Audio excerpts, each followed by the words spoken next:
Hey, Oh, yeah, there we go. What's going on, guys? Welcome back to the channel, or if you are new here, welcome.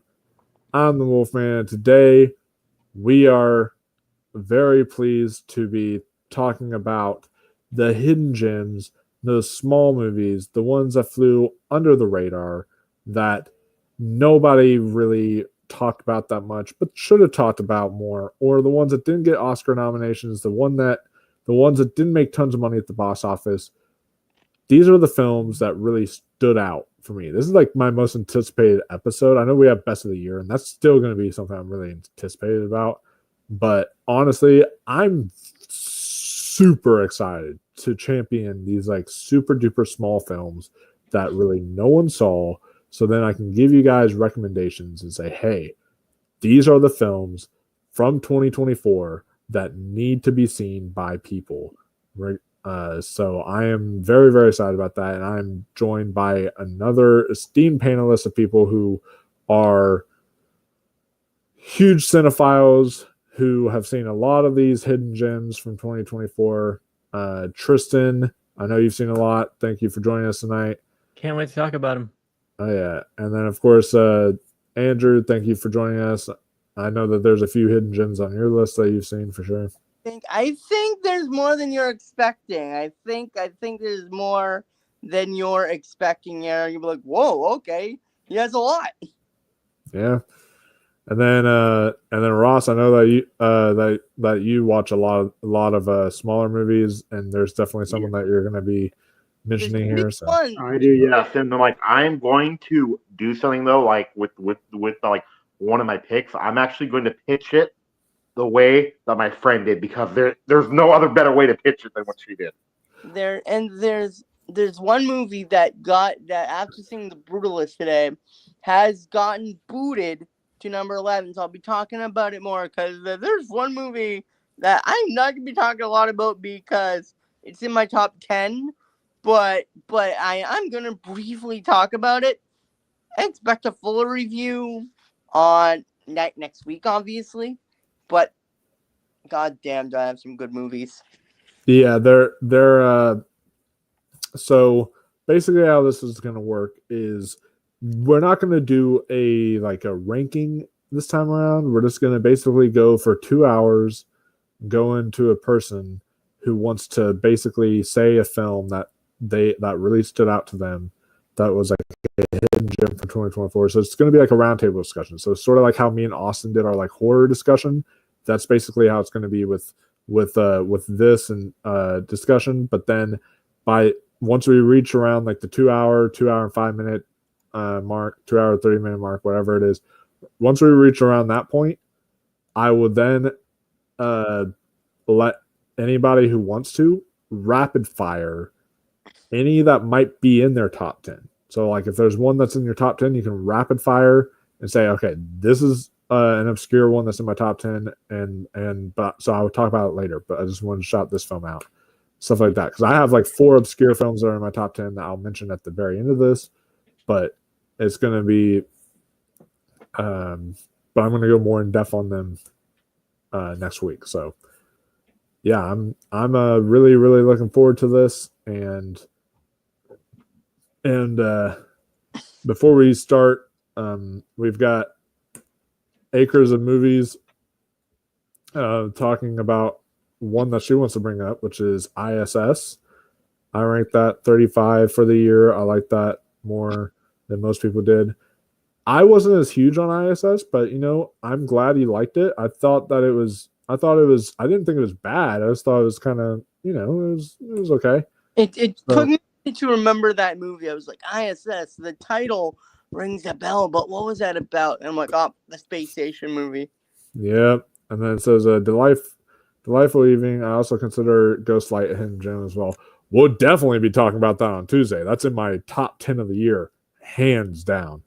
But I'll bring it up slightly on this episode. But yeah, that'll be fun. So yeah, basically how this will work is I'll go pick at random a person to bring up something, and then we'll just keep on working around the corner and what will happen is we'll probably in this way we'll start with me, then Tristan, then Andrew, then Ross, and then we'll probably go in reverse order and just keep on going like that and such throughout the night. So the first one that I'm gonna bring up on my list is one that was super duper close to making my top 10, like very close, but it just barely missed, and it is called Good One. Good One is a great one. Let me tell you that, because this is the directorial debut from India Donaldson, and it stars Lily Kalias, and basically her breakout role, because now she's going to be in Roofman and everything. Like, this movie got her such acclaim that she's going to be in a fucking Derek Keanu France movie. So Being France, just like now. France, yeah. So seeing France, yeah.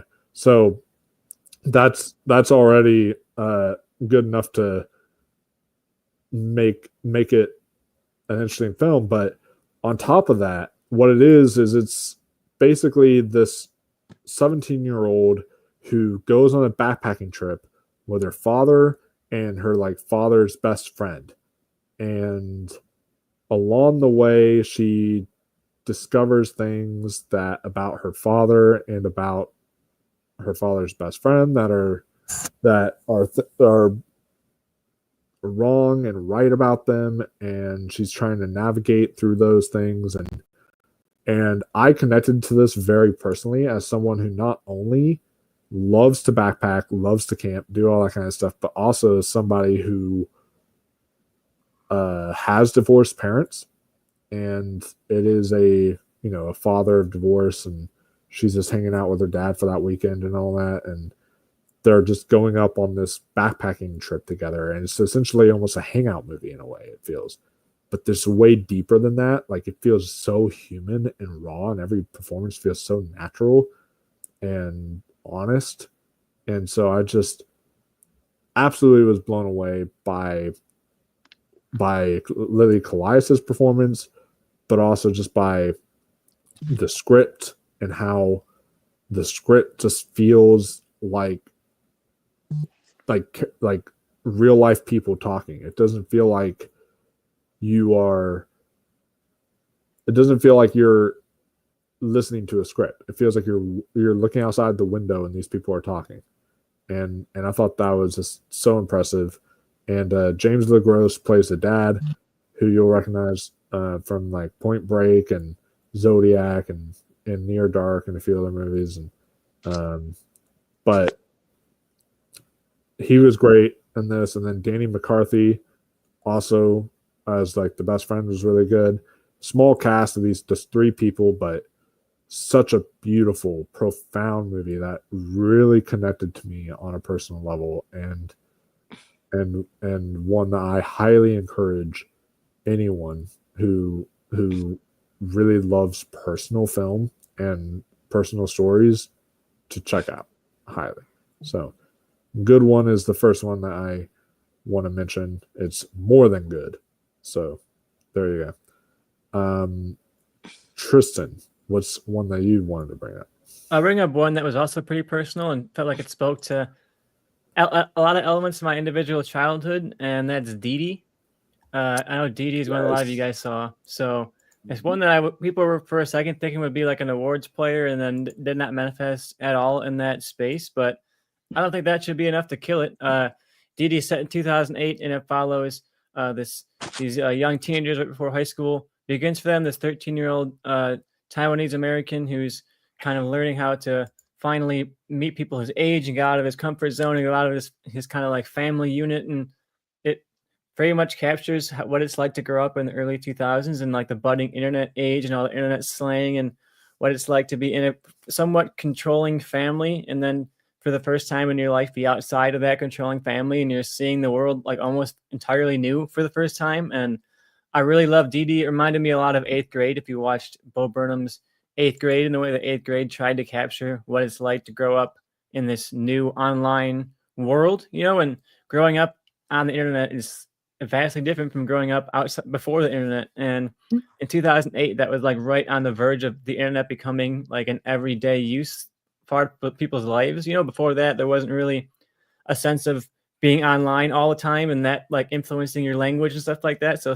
I think it captures that moment in history very, very well, but it also captures just growing up and discovering yourself, general themes that can attach to people outside of just that one age demographic. Even if you weren't this age and this time, you're going to still relate to the universal themes of discovering yourself and figuring out who you are and going and skateboarding and doing the stuff your parents tell you not to do, and those fun times of growing up.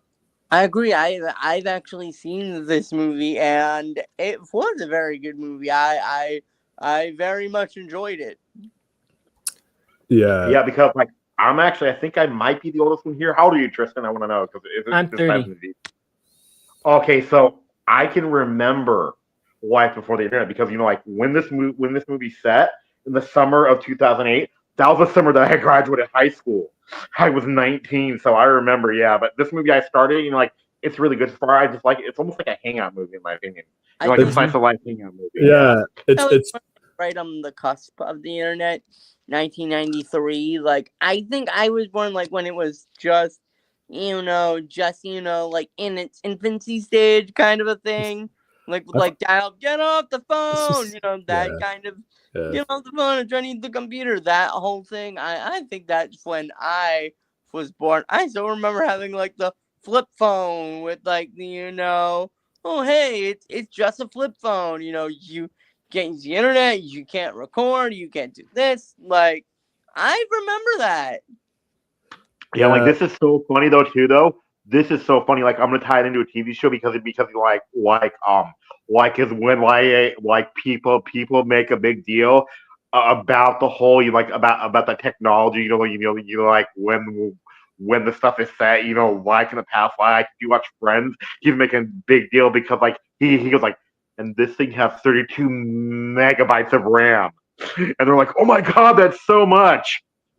Yeah. Oh yeah, I love that. Now, so first off, kind of funny. I run the channel, and I'm the youngest of all of us, which is wild. I was born in 1997, but I saw Dee Dee back at Sundance the first time I watched it in 2024. They did the online Sundance for Dee Dee, and I decided to check it out because it was from Sean Wang, and I really liked his short film that he did, which was the 99 WIPO film, documentary short that he did. And so I was like, oh yeah, I'll definitely check this out. And he even brings his 9i into this film, which is really sweet, and I thought pretty personal. Mm-hmm. And yeah, I thought this was probably the best coming of age film I've seen since 8th grade. It really helps you see like like how it was like growing up in that time of 2008, but also he really understands adolescence. He writes these characters so well. Like this is exactly how they would talk. This is exactly how they would act, and you're both parts laughing and cringing. Yeah, I love the cringe of it because a movie like this to be so afraid to be real and to show people saying cringy things, and just when you're a kid, you're cringy. You're all cringy as kids, and it's very cringy to be like saying memes out loud. But like that happens, especially when you're a young kid. And do you know what else too though? Like the whole like bully characters. Do you remember like when they're like when they're like, oh, I fucked so many girls. How the guy says that? You really do believe him at that age. You're like, he did, but you realize as an adult, the bigger game you talk, the less you've done. Yes. Oh yeah. Yeah. Yep. And so yeah, this one really stood out to me. It just barely missed my top 10, but it was one that was great. Had a great performance from Joan Chen. If we did live in a perfect world, it would be getting a screenplay nomination and a supporting actress nom for Joan Chen. Like she was excellent in this, and I loved how like he meets these skater guys who are older than him and they're more mature, and you get their perspective. As a kid, you're being stupid and you're yelling at your mom, or you're saying all this stuff to your mom that you shouldn't be saying. And I just love that these skater guys who we stereotype skater guys as being like bad boys or whatever. Mhm. And like these skater guys are the ones saying like, dude, no, respect your mom. Like, what the Mhm. hell? She's great. She's part of your life. You're gonna regret this if you yell at her and you act like this. Like Mhm. like I love it it's when movies can do that, like can take the archetype of these characters and flip them on their own head. oh yeah. Yeah. There's also a couple of good cameos. I'm not going to spoil you for you guys, but there's like 2 really good voice cameos. So if you recognize voices very well, you might recognize 2 people. One from a huge award darling from a couple of years ago that I'm sure you would recognize if you heard the name, and another one who has directed and written some of the most acclaimed movies of the last handful of decades, and somehow ended up having a little cameo in this movie. So keep your ears open, and if you want to know who they are, they're on Letterboxd, so you can look that up too. Yeah. Perfect. And then that kid though, I've been a fan of him since like 2019, I think, because he was in Good Boys, and I love that movie. So Oh, he was in Good Boys. Oh my god, I didn't realize he was one of the boys. Oh shit. he was the little Asian kid named Soren. Remember? Yeah, I remember that now. That's crazy. So I did not know that, but yeah, he was great in that movie. So I'm a huge fan of his and excited to see what he does next. And definitely excited to see what Sean Wing does next. I think he has a huge future ahead of him now. First off, Acres Movies says Dee Dee is 37 for her, so that's where it ranks on the list. That's really cool. So, Ross, what do you have as like a underrated genuine brand? Okay, I'm gonna I really have a few, but my first one I'm gonna go with is Hundreds of Beavers. Great Oh pick. yeah, Yes, So love Have you seen it, Andrew? love that movie. It's so like Charlie Chaplin, like with like Wait though, let me pitch it though first, okay? To people that don't know, my friend Ashton, right? And I said I'm not sure if it's really for me. Is the match you took Jim Carrey, Charlie Chaplin, and Bugs Bunny, and they all came together to make Jeremiah Johnson. and Yep. it feels But I love this movie so much. It's so stupid, but it's so funny. It's so weirdly out there. But isn't it? And then I love the little noises they make. But yeah, this movie is just out there. It's hard to explain what it's really about. It's so- I just like it because it's a throwback. it's It so is. so weird because if you know what if I just read the plot and flipped to the runtime, if you know what I would expect, I What? would expect how Saturday Night Live will do those skits that are funny and then it'll just keep on going and going and going and it's like we get it, it's lost its humor kind of a thing.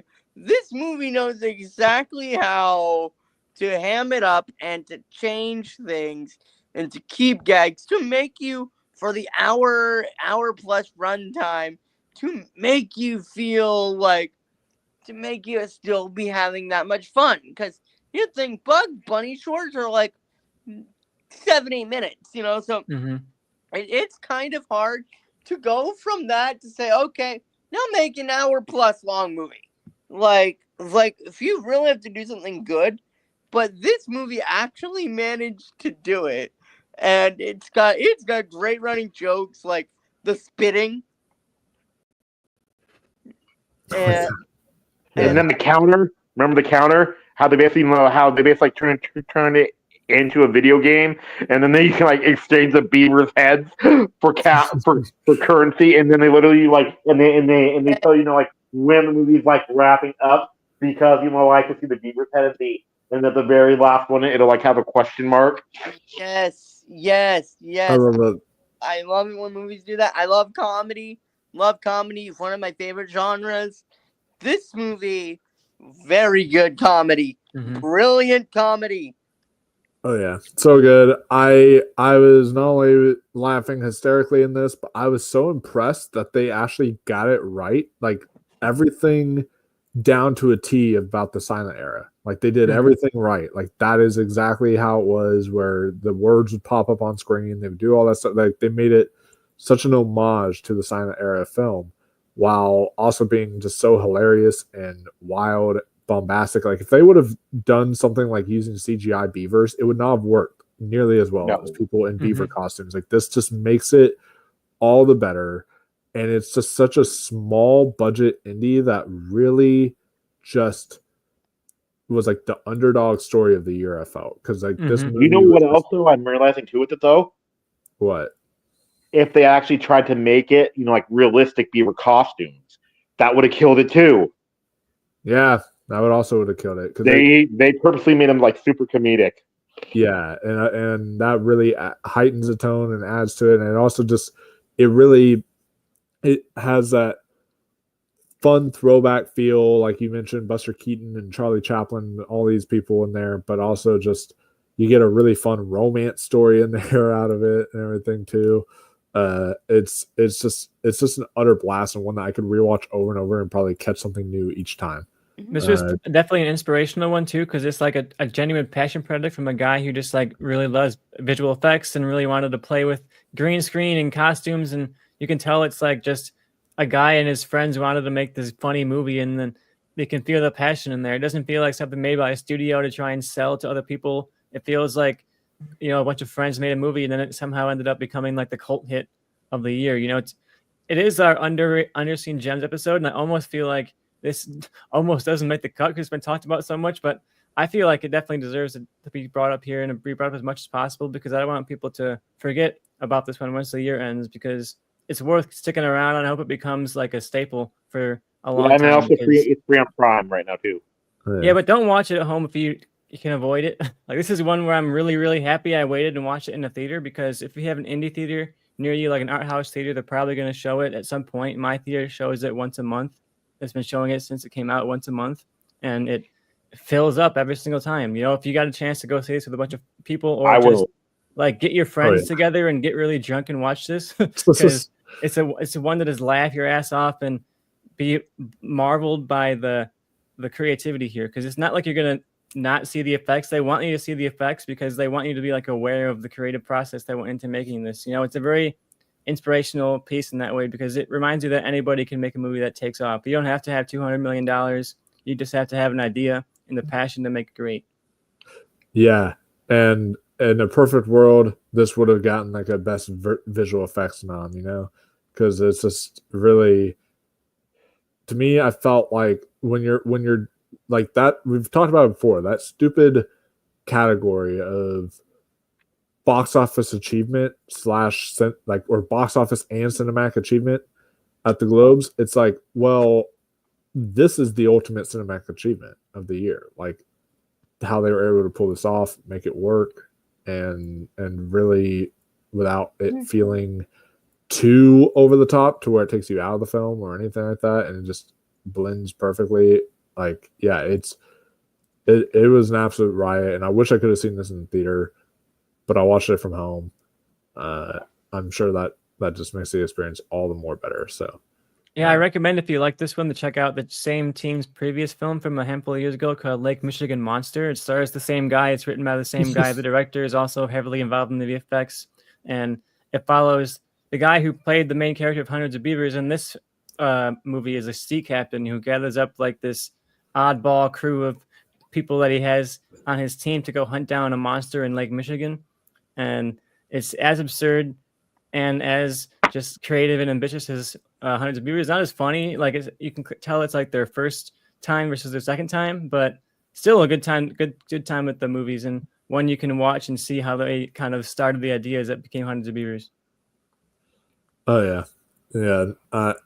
Very, very good one. Was contemplating making my list, but I'm so glad I got brought up here. Andrew, what's one that's under the radar that you wanted to mention? Okay, I'm talking about the one that, because I just saw The Brutalist, just got kicked out of the top 10. Margot Robbie's production company's My Old Ass. Wow.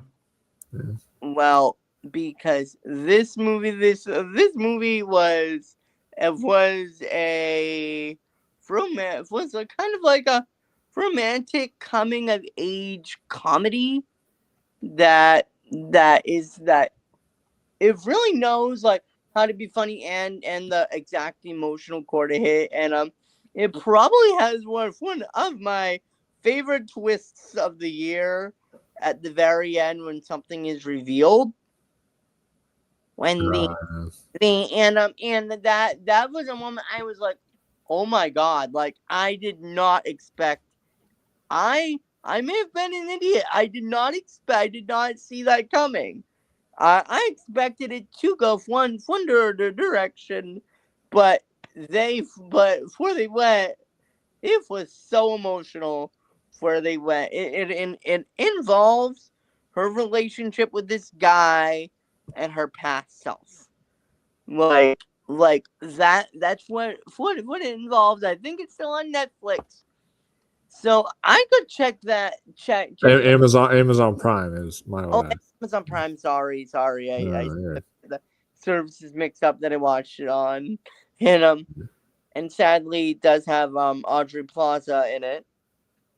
Sadly, that seems like a good thing to me. With her husband, so Yeah. so just Okay, man. thinking about how she's feeling right now is just like. oh yeah. And that adds a bit to the theme of the movie too, because the movie's like about the tragedy of wanting to hold on to people, and even though they may leave you, and what that can do to you. But knowing that the joy of having them in your life for even that short amount of time is life changing. That literally makes the ending even better, honestly. Sadly, and I agree, and I love it when a movie knows the right balance of serious and comedy. Like I love it when a movie like Jojo Rabbit, how you can be like feeling so sad, then the next minute laughing your ass off, and nothing feels like weird. It feels like this is genuine. And yes, we're discussing the My Old Ass movie right now. So I loved it, adored it. It was one of my favorite comedies of the year. Of the year. Not my number one. I'll be talking about one towards the end. Nice. But also too though, let me tell you though, this is the girl's first movie she's ever done, Maisie Stella, which is insane to me. It's mind blowing how good she is in this. What a breakout role for her. Like the rest of the movie is a little bit traditional at points, but I feel like you walk away from this being blown away by Maisie Stella because she's just where does she come from? You go for Aubrey Plaza and then you get blown away by Maisie Stella and such by the end of it. So Aubrey Plaza, I really hope she does more work because she is one of those actresses that whenever she's in something, I end up loving it. Ever since Parks and Rec, I want to see her do more dramatic work like this and Emily the Criminal and stuff like that. That she did. And such. I would like to see both. I would like to see her dramatic side because she can pull it off. But I also like her comedic side as well. I love it. So I hope she's like one of those. She knows how to balance the balance of her career is not, you know how you have like a Will Ferrell that even though he does some serious stuff. Yeah. What do you think when you think of Will Ferrell? Comedy. So I hope that sadly Steve Carell, I thought that he was really, really funny, and I've been thinking about it. I'm like, when is the last time that he's done a genuine, just all out comedy? Yeah. It's been a while. So I'm like, please make a genuine comedy, Yeah.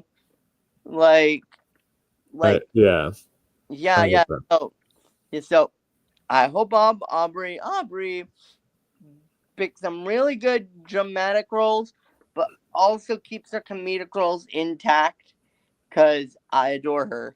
She's basically one of the under the radar celebrity crushes as well. Yeah. I will mention the Maisie Stella's next film is David Robert Mitchell's film, who it follows. She's now doing a movie into next year in Fowlerville Street. She's cast in that movie with Anne Hathaway, Ewan McGregor, and her. Wow. So she's about to break. Cool. Yeah, being with David Robert Mitchell, that's going to be cool. So I'm excited for that. So yeah, she's just like Lily Colias. She's about to break through, just like Maisie Stella. I'm very happy for both of them.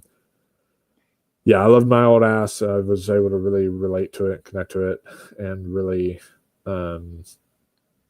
just it really spoke to me on a personal level as someone who is queer, who has actually like had that struggle too, because like the character has kind of that struggle in the movie. So I kind of was able to connect to that and several other themes in there. And I just think it's a cool premise to make a movie out of like, what would you say to your younger self, you know? So that was really neat. So before I get to my next one, Billy Judd, he says, "Hey guys, good to see you." Happy to see you back. Oh yeah, he was good. He was cool. He was cool. Yeah, last time we were live, you know when, with the Oscar stream. Yeah, he was. So the next one I want to mention is one that I saw on Mubi. Yeah, it's available on Mubi for you guys. Another coming of age. A lot of these are going to be coming of age movies for me. This one that's coming of age I want to mention is a mouthful, but bear with me. It is Humanist Vampire Seeking Consenting Suicidal Person. And this was a absolute charming, wonderful coming of age story from France. And basically what it's about is Sasha, who is this vampire, doesn't like being a vampire. But her parents want her to have to like bite people and, you know, get their blood so she can grow her fangs in. And she's never grown her fangs in, and all that, and she just can't bring herself to ever have to kill anybody or do anything like that. So she absolutely hates her life because of her being a vampire. And then she comes across this man Paul, or this young boy Paul, who is a suicidal person because he's bullied constantly in school. He just doesn't feel like he's really wanted by the world. And so basically she kind of takes up the opportunity of saying, well, maybe I could try to do that to him since he's suicidal. But then she can't bring herself to kill him. And so she like tells him like, all right, you have one last dying wish. What's your dying wish you want to make? And he tells her what his dying wish is. And so she's like, all right, I'm going to make that happen for you. So they both go off on this journey together to try and make his dying wish happen. And basically along the way, they actually grow a really strong connection to each other and a really good friendship with one another that it makes it all the more harder for her to have to do anything like that. It's a really beautiful, poignant tale on friendship, on human connection, on growing up and adolescence. I just thought this is just such a very profound and beautiful, touching vampire flick that I just encourage everyone to see. If you're a vampire movie fan, if you're into these kind of coming of age stories, I think this one's definitely for you. And it's directed by Ariane Louise Size, who has done an excellent job here with the directions and the script here. It's just very, very good. So that's my next one I wanted to bring up was Humanist Vampire Seeking Consenting Suicidal Person. So have any of y'all seen that one yet, or no? I've I been want wanting to. At some point, there's so many movies every year to get to, but like, yeah, I really gotta get to that one. Yeah. Your pitch made me want to see it more though. So the fact that you liked it enough to bring it up, it'll make it on my list. I gotta see it at least by the time we do our rankings. You know, maybe it'll make it on my list. Yeah, maybe. I think So yeah, try to check that one out if you can before we do our top 10, because it could definitely make your top 10 list. So what's the next one you want to bring up, Tristan? I'll bring up one that I think only I saw, so I want to get through it somewhat quickly. It's called "It's Not Me" by famed director Leos Carax. If you know Annette or Holy Motors or like The Lovers on the Bridge, this was his sort of autobiography documentary about like his life and the films and political events and various big sweeping moments that like shaped his work and his view on the world. It's, as you would expect from him, it's very experimental. It's almost like, I don't know, Godard level experimental. Sometimes there's like big text on the screen and that kind of stuff where he's, playing it loose with the history. He'll show like a little kid and be like, "That's me," and then a minute later be like, "No, that was actually not me. That was just some little kid." And he's playing with the fact that like he has this enigmatic image to himself. Like Leos Carax is not even his real name. It's like an anagram of his letters in his name. And even in like interviews, he's kind of like this aloof guy who's not really open or, even very like energetic in his interviews. He's very, very hard to read. So to get this movie that gives you a look into his childhood, into the people that were in his life growing up, and to also introduce a lot of his own movies. Like this is entirely archival footage from his own work or from other works that he liked, or just from like archival photos and things like that. So it's an interesting look at an artist's like inner mind and how he sees himself and how he sees his work, and also just gives you a lot of great context when you go back and watch some of his stuff. Like I love Leos Carax, and I feel like that's part of the reason I got a lot out of this, because if you're not attached to Leos Carax, I don't know what you're going to necessarily get from this other than like a really strange visual and audio experience. But if you're primed for what Carax can give you, this is a really interesting look. And if you're a fan of his movies, you get a lot of interesting B-roll. And like there's stuff from Annette and Holy Motors that was in here that was not actually like in the movies. Like there's deleted scenes and stuff like that. And so if you are a fan, you're going to get little nuggets, like moments you see where you recognize and the moments you see where you're like, that was not in the movie. So a really cool experience to get through. And there's a great post-credit scene, like one of the best post-credit scenes of the year, if you're a fan of Annette specifically. But I had a great time with this. So if you want to get a look into Leos Carax's brain, or just kind of the brain of a really strange artist who's done, writing and poetry and movies and all kinds of stuff, it's a good look at an artistic brain as we're kind of leaving the auteur era behind us and entering whatever the next stage of Hollywood is now. Get one last look at one of the craziest brains making movies. Wow. That sounds incredible. I definitely want to check that out. Is that streaming anywhere, or? I watched it on the Criterion channel. I know Okay, it's on there, but I don't know if it's anywhere else. And I saw it was 41 minutes long too. Yeah, that helps. You can get through that thing pretty quick. Oh, nice. 31 minutes. That's not bad. 41. Oh, 41 minutes. Oh yeah, that's not bad at all.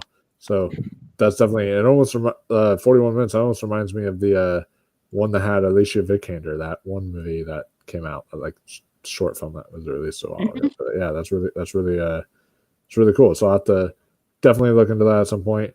But before we get to the next one, Acres of Movies has one called Parachute. I was wanting to see that. I never got around to it. It says an interesting mystery thriller, reminded me of a 90s independent thriller. Interesting. Yeah, the cast on that thing is really, really stacked. You have Dave Bautista, Joel McHale, Kid Cudi, Gina Rodriguez. Wow.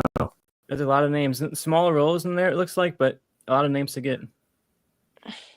I can't wait to watch that, though. It's on Prime, so I'm definitely going to watch it on the recommendation ahead of our... it's also on Peacock as well. So you got it on Prime, you got it on Peacock, you got it on Tubi. If you don't want to pay for anything, it's free on Tubi, free on Hoopla, all over the place. So check also, Mike, you know who directed that? Brittany Snow directed it. Brittany Snow, yeah. Well, I'm definitely going to check that out because we've only got 3 days left until we give you guys our best of the year. So we're going to be having to check stuff out a lot, see if it makes our list or not. But yeah, that's really cool. I'll definitely look into that. Thank you for putting it on our radar now, Acres. So Ross, what's your next one? It was the first movie that I actually saw in 2020 2024, and it's called Out of Darkness. It was a mystery movie. I haven't seen it since, but I remember it's still, if it's still thinking about it, it's about these it's set in like whatever time ago, like it's set in like during I think they said before man. And the cool part about it is they literally invented a made up language for the movie. So the whole movie's inside this like made up language, and then they like encounter this monster. That's not like like that's not like tearing up things, and it makes you question what is a true monster, us or them. Yeah. I was really impressed by this movie when I watched it. I thought the language that they made was really cool, and I thought the whole like it's like a Neanderthal style horror movie, like that kind of vein of a caveman type of horror movie, and I thought that was really interesting to get that kind of perspective there, but also the way it was shot, the like when they would shoot the darkness, it was like really, really intense. Like you didn't know what was in the darkness, like coming out at them and everything. So,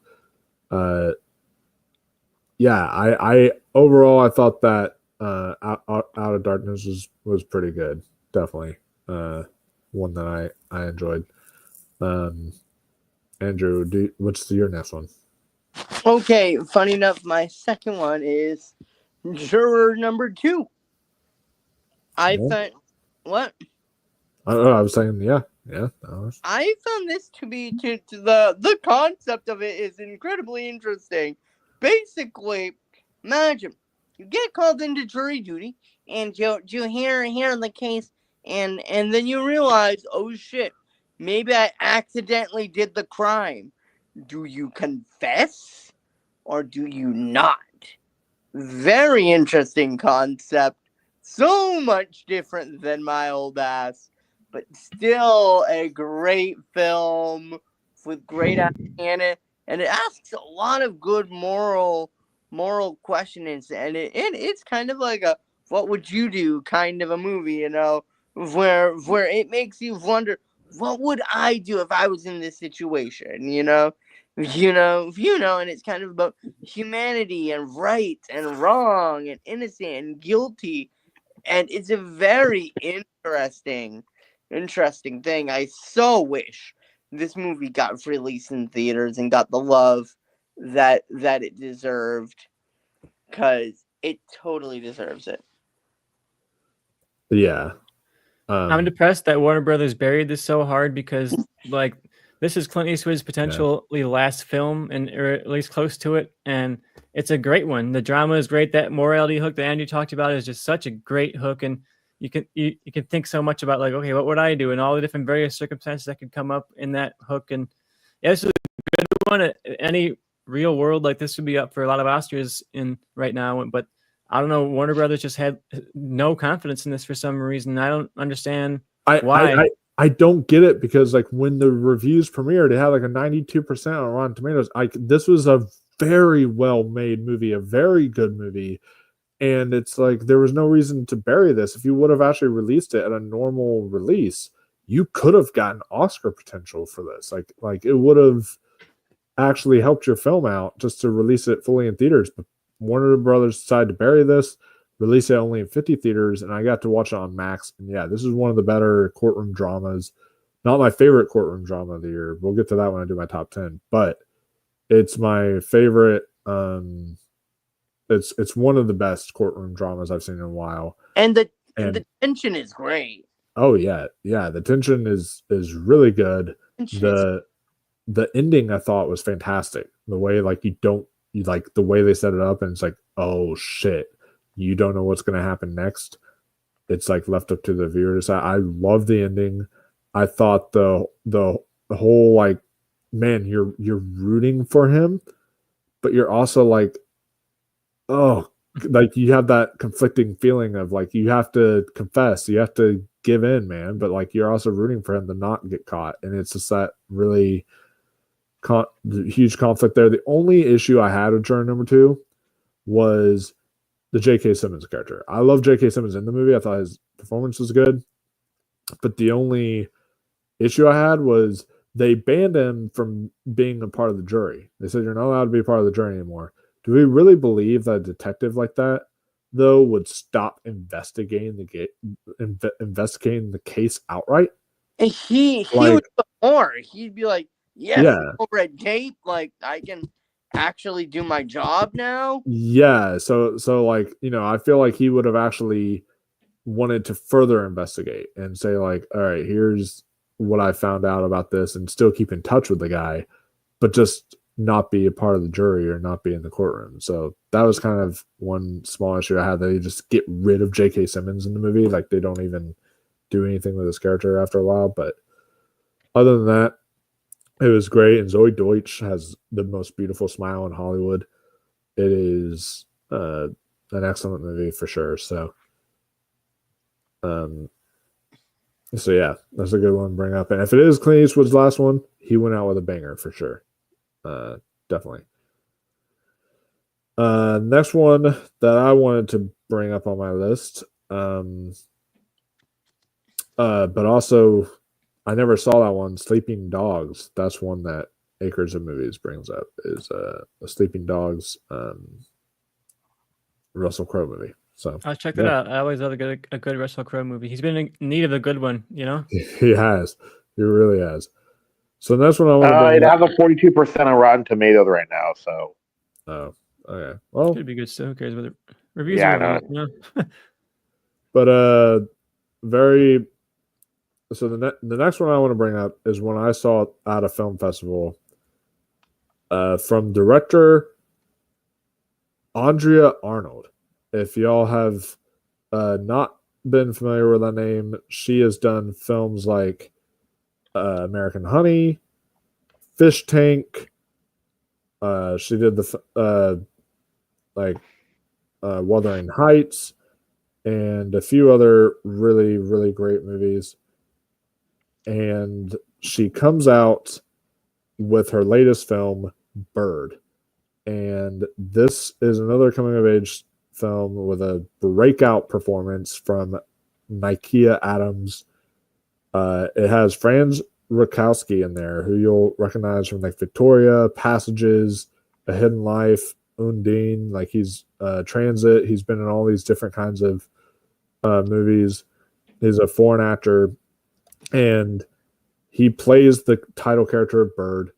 It also has Barry Keoghan in there as Bug, who's like this father who's trying to raise his daughter Bailey, and and he's struggling because he's, you know, he has a girlfriend now, but like he just got a divorce, and it's one of those things where he's trying to balance the two, and she wants to go her own way and live her own life, and you really just get this beautiful kind of slice of life story from Andrea Arnold, like the stuff that she's known so well for. She writes these characters so honest and real. But then there's like a turn that the film takes later on where it goes into very surreal territory, and it goes into something that's like allegorical and kind of almost supernatural in a way. And it's like, if you are in for that ride, then you are going to love it like I did. But if you're like not in for that stuff, then you're probably not going to be as into this. But I utterly was blown away by this and thought that this was such a beautifully shot movie too. Like the cinematography on this is gorgeous. And I just think that it's one that really stood out to me when I watched it at the festival, and one I highly encourage everyone check out on Mubi. If you have the Mubi streaming service, you can watch it on there. It's one that is definitely worth checking out for sure. So with that said, what's your next one, Tristan?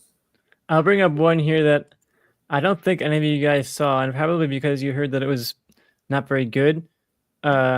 But I ended up in the last couple of days watching this online and really came to like Robert Zemeckis' movie Here, starring Tom Hanks and Robin Wright. Whoa! Okay. This is obviously like a kind of a gimmick movie where it's all set within like one room and literally one shot. Like the camera essentially is still the whole time, and you're seeing this one little section of a little house throughout time, all the way back to like dinosaur times. You're seeing like what this one little patch of earth has gone through, and all the people across time who have lived there, whether it's like people who are close to historical U.S. figures, and or people who are going through big political moments in history, and you're following the history of this one location. And Tom Hanks and Robin Wright are the leads, and they make the choice to de-age them with CGI, which is probably the biggest hindrance of this movie and what held it back from any level of like true success, because that's just such a bad thing in the eyes of a lot of people right now. It's like a hot button issue with the de-aging, and it doesn't look great. But what I really liked about this was just the wholesomeness, and the fact that like Robert Zemeckis is known for like being this American dream, like Forrest Gump kind of guy. And this feels like what happens when that American dream is dead now. Like what happens when the ideals of, oh, you can own a white picket fence and you can do anything you want in this country, and now you can't, and this kind of feels like what it's like when you come into something with goals and then life happens. And especially in Robin Wright's character, she's kind of an artist. She's been wanting to get back into her work for a long time, but family comes up, her husband comes up, life comes up, and then all of a sudden she's not doing that anymore. And then like this is what it feels like to have your life slip by you and look back and realize, damn, it's over and I didn't do any of the things I wanted to do. And it's heartbreaking. It's really tragic. It's probably like Robert Zemeckis' saddest movie, to be honest with you. But I enjoyed this one. It's not on my top of the list just because I think the gimmick holds it back a little bit. Like you didn't need it to be like a static shot, and they sometimes have to like really manipulate the situation and be like, oh, let's go have the family meeting in this corner, or like, isn't it a great tradition for us to eat dinner in this corner? Like it's kind of distracting, but I think the emotions bled through here, and I feel like we're in a bit of a overly cynical time where people saw something with any level of wholesomeness and they're like, we're going to reject this culturally. But I like this one. It really got to my heartstrings and made me feel really terrible for these people, and made me want to value my time while I have it, because you can never know when things are going to be gone. Yeah, absolutely. No, that is one that I'm really, really happy that you brought up there. I'm assuming none of you guys have seen it, because that was one that came and went pretty quick. Yeah, I did want to check it out. I wanted to see it, but I never got a chance to see it. I'm just kind of surprised that somebody loves it, because Robert Zemeckis has a lot of hate right now, like from his latest films, and here did not get the best reviews. So I'm glad there's somebody out there who really appreciates it and appreciates his vision. I wanted to see it. I'll get around seeing it at some point. But I can't wait to read the graphic novel that it's based on, and I wouldn't have read that before I watched it, so I'm excited that I liked it as much as I did. Yeah, graphic novel. It seems like a movie that would not be based on a graphic novel of all things. Well, actually, you'll be surprised. Like a novel, yeah, but a graphic novel, like that's wild. You'll be surprised though, Mike, at how many movies are actually based on graphic novels, like A History of Violence, right? Oh yeah, and then also Road to Perdition. Yeah, that's a good point. Also with Tom Hanks. So, well, what's the next one you wanted to bring up, Ross? It's one you and I saw together in the theater, together. It was called Azrael. Yes. Fun movie. Like it's about, I don't want to get too much further, but it's set in a post-apocalyptic world, where there's no language at all. So it's so cool, like it's just basically, like it's a revenge fantasy almost, but with biblical elements, Yeah, no, it was excellent. It's like a post-apocalyptic world. No one speaks. There's no dialogue. All there is the Spanish words that are like spoken at one point, and that's all you ever hear in the movie. It was really, really good. Samara Weaving just kills it in this role, but the only issue that I had with it was Samara Weaving has a god tier scream. Like, I mean, her scream is otherworldly in horror. And because she like can't speak or she's completely mute, she like tries to scream and she can't scream. So I'm like, you got rid of her god tier scream. Come on, how dare you?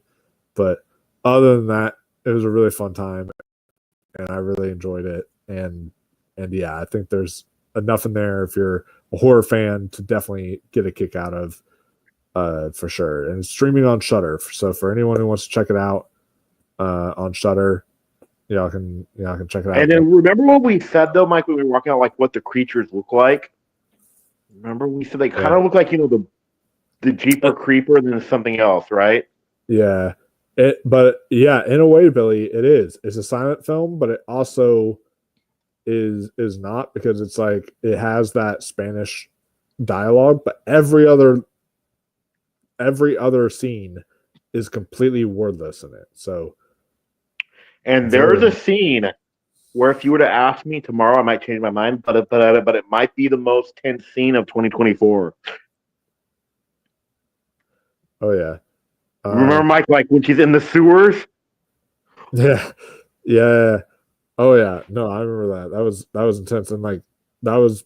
I remember that was the scene that made you and the other friends in the theater jump the most. But also, Lousy Carter is one that is a hidden gem that they bring up. A great acting by David Krumholtz and Olivia Thirlby. Interesting. David Krumholtz is always yeah. Akers is doing a great job pulling some stuff. Two in a row that I'm adding to the radar. Right? Yeah, that's great. So there's two right there that I'm going to definitely add to the radar. Check out. Which one did you want to bring up next, Andrew? I'm gonna jump around a little bit since I don't think I'm gonna last the full time. Cause I'm a little bit sleepy, so I'm gonna jump around a little bit and do like the big ones that I really want to talk about. So next, if we have Woman of the Hour with Anna Kendrick. I believe this is like her directorial debut as well. Mm-hmm. Yeah. And this is just such an interesting movie. It's basically like, do you remember those dating shows where you'd have the girl and Bachelor number 1, Bachelor number 2, Bachelor number 3? The dating game. What if one of those bachelors was a Ted Bundy looking like serial killer? What if he had this seductive way I'm getting women and killing them? A really interesting concept. And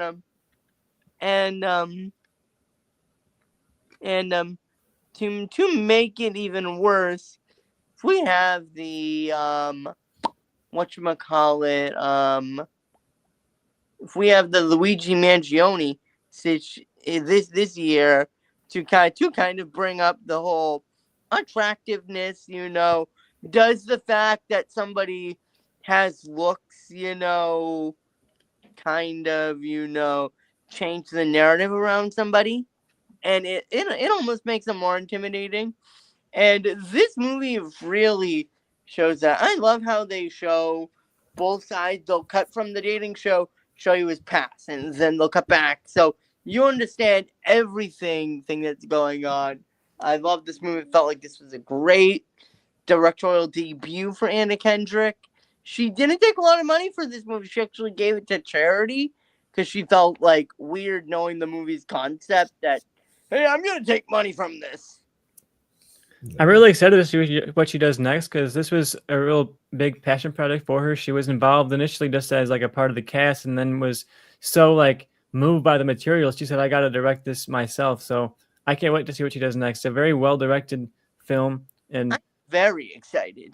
I can't wait to see what she does. And yeah, this is actually based on a true story if you didn't know that. So you can watch this episode of The Dating Game on YouTube. You can find the episode with this killer on YouTube and watch the whole thing, and it's very unnerving because the movie, it has that usual cringiness of The Dating Game where they're making bad sex puns and stuff like that, but the guy making the bad sex puns is an actual murderer.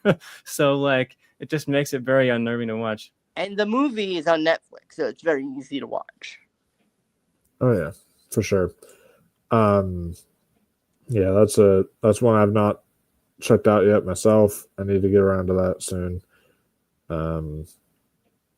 But the next two that I wanted to bring up two because they're both kind of like horror movies in their own route, and they're both found footage horror movies. So I thought that would be very fitting. One of the found footage movies that I wanted to bring up from this year that really stuck out to me was Milk and Cereal. So this is just proof that you can like have an $800 budget and make something truly special. This is made by some comedic YouTubers. Like it's crazy to me. Like comedians make such good horror films. We've got like Jordan Peele making great horror. We've got the guys who did Talk to Me doing great horror. And now we've got these people who run a YouTube channel called That's a Bad Idea. And then Radio Silence too. Radio Silence. Yeah, Radio Silence as well. Like these comedians make really exceptional horror films, and Milk and Cereal is no exception. This is 62 minutes. It's free on YouTube. I highly recommend you guys just check this one out. Again, it's 62 minutes. It's not going to take any time to watch it. This is basically these YouTubers. It's kind of meta in a way because That's a Bad Idea is playing YouTubers in here. Curry Barker and like Cooper Tomlinson. They're both playing kind of alternate versions of themselves, except what they're doing is they're pranksters. So they're like YouTube pranksters who pull pranks on each other and all that stuff. And so they're recording a video as like the ultimate prank. And basically this Cooper, who's playing Seven decides to pull the ultimate prank on Milk, which is Curry Barker's character. And at a surprise party, he manages to pull the ultimate prank. But then, little does he know, that prank goes completely wrong. And there is some stuff that spirals out of control. And that's all I'm going to say about the movie, because I feel like y'all should go in blind. It's really creepy, really just unsettling, and really effective. And one of the best found footage movies I've seen in quite some time. So again, definitely recommend it. The acting, incredible. The writing was really spot on. And now I am hoping that it made enough views on their YouTube channel. Apparently they were addressed by studios even. Studios came and asked them like, hey, you want to be a part of this? This movie, we want to fund your movie. And they said, no, we're good. We'll just put it on our YouTube channel. And now that they have done that, though, you know there's going to be studios calling them up, asking them what they can do with them and all that stuff, because this is just so good and was oddly inspiring. Like, this is a film I watched that makes me inspired to go and make films, because this is something that me and my buddies would make. You know, you make a film for $800, you get your friends together, they essentially work with you for free, and you're just kind of making these movies together. And that to me is just so inspirational and powerful. And I feel like we need more films like this. So Milk and Cereal, a really, really good one. So that is one I highly recommend on YouTube. Another one I wanted to bring up is another found footage movie called Frogman. I know it sounds weird, but this is called Frogman. And this is the tagline: "The Croaks are no hoax." Basically, what it's about is this guy is trying to film a documentary as he's trying to discover the legend of the Frogman. And he saw the Frogman back when he was a kid, and he hasn't seen him since, and he wants to try to find him again. And so they're on this hunt to find him. And he's like an amateur filmmaker who wants to make a film and make a name for himself. And he is making this to try to also turn it into a film, and it's really interesting. And he gets his friends together, and it's shot like a very old style, so it's got like their staticky camera, but it's not like a Kikuya tapes where they're filming it from the iPhone and you get the static. It's like they actually have a legit camera and they get that static that is on there. It's really, really well shot on that front, and it just also this gets into like monster territory because it's like a giant frog man that they have to find, and so there's like some ooey gooey practical effect sliminess in there that when they show it, it's like really cool and effective. And this film actually got enough of a cult following that I forget what it is. I think it was like Shout Factory or something released their own physical media copy for people to actually watch it on physical media. So if y'all guys have not seen this film, I highly encourage, if y'all are physical media collectors, to go out there and get Frogman, because this was actually a really good found footage horror movie that I watched from this year that I definitely recommend. I'm a huge found footage fan. That's like one of my biggest fan favorite genres, but there's a lot of shit in that genre. And the thing is I'm always so happy if I can find films that are really good in that genre. And Frogman and Milk and Cereal both are excellent. So those are two that I definitely want to point out that are very small found footage films. Tristan, what's another one you got? I'm gonna keep the horror train going with two small Tubi horror movies that I liked this year. I'll bring up one first that I think I'm the only one who saw, and it was called Violet. It's an Australian horror movie following a mom with her young daughter who's coming into young adulthood. She's like 11 years old. She's finally starting to become like an independent person who doesn't really want to like live under her mom's shadow anymore. And her mom is very scared about letting her daughter go and starts to fear like these unspeakable things are going to happen to her, and has all these kind of like delusions of people in the town. It gets very, very surreal. You're very much clearly inside the mom's perspective. And it's one of those movies that's an obvious metaphor on top of the horror. Like it's obviously a metaphor for letting go of your children and having to face the fears of letting them out into the actual world. And like there's times where, the daughter's like, Mom, I want to go get ice cream. And in the mom's vision, you see the ice cream truck guy and he's like blood covered, giving her like a brain instead of ice cream. And so you're seeing like the paranoia of a young single mother who is also sick and having to recognize the fact that like, am I going to die and leave my daughter here to grow up on her lonesome? So a pretty creative and ambitious little movie here. I believe it was their first feature film debut from the director Stephen J.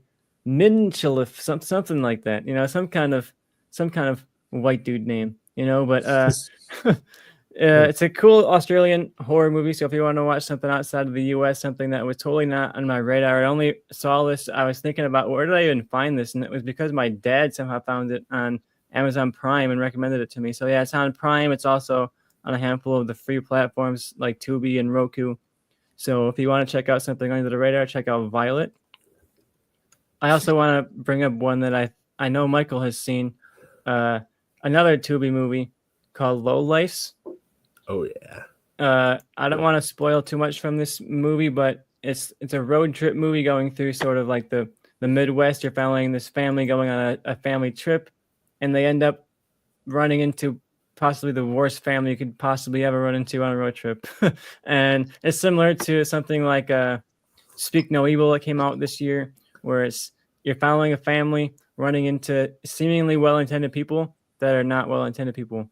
And it's a terrifying movie. It really pushes the boundaries of like what you see sometimes. And for a movie that was on Tubi, and definitely like so much better than you would think it would be. And these are both examples of like, if you dig around through the depths of these platforms, like there's a lot of garbage in there, but you will eventually find like a couple of gems in there. So like Tristan, did you ever see Wolf's pick for one of the worst movies? I think last year it was called which one was the one you hit, Mike? That was a Tubi movie.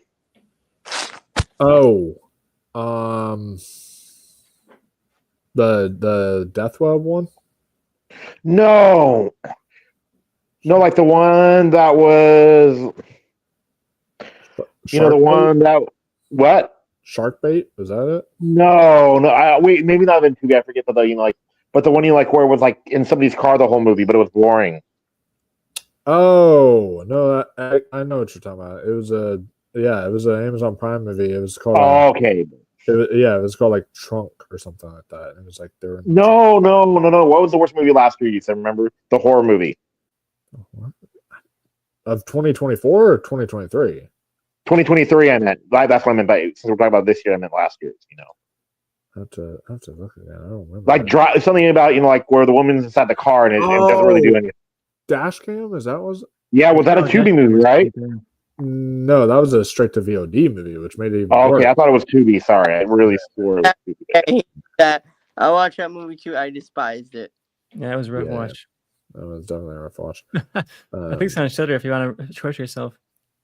Oh yeah. So yeah, Low Lifes. I decided to watch this one because Tubi almost never makes good original movies. And then all of a sudden I was listening, I heard all the reviews about Low Life, so I had like a 3.2, 3.3 on Letterboxd. I was like, whoa, what? A Tubi movie? So I was like, okay, I'll check this one out. And I watched it, and yeah, it was pretty solid. I was definitely impressed. There were some gore effects in here that were like messed up, that were just I was like, oh god, I can't believe they went there. This film was brutal. I thought the performances were really good. Amanda Fix as Amy did an excellent job, and the rest of the cast all did a really good job here. It was definitely a very pleasant surprise. I expected not to be as good as it was. So if y'all have not seen Low Lifes, check that one out. Do not be Low Lifes. All right, watch this film on Tubi. You would not regret it for sure. So Ross, what's another one you want to bring up? Okay, I want to go with one that that people seem to really mixed bag on. It's a horror movie too, and it's called Stop Motion. Yes, great movie. There's a scene, Andrew. If you ever watch it, I want you to record your reaction, because there's a scene where it involves stitches. Like this movie, I love movies, where you don't know what you're watching is real or not. On the screen, where is this really happening to the character, or is this inside their mind? So yeah, that's all I was saying. And it's a short watch. I think it's 97 minutes. But yeah, it's actually surprisingly really good. Yeah, it is. It's very creepy. It's got some kind of unsettling imagery in there with the whole stop motion puppets that they're using. So it was really, really effective. And that one actress in it who is in Nightingale, and she's in several other kinds of movies, she was in Voyage of Demeter, and she was also just in Speak No Evil this year. She's on fire right now, so I'm really happy for her. But yeah, stop motion, really good, really creepy. Definitely recommend it if you're a horror fan. She's also in Twinless, premiering as we're speaking at Sundance this week. So I'm gonna be seeing that now that I know she's in that. That makes me even more happy because I will be seeing that at Sundance. So I'm really excited.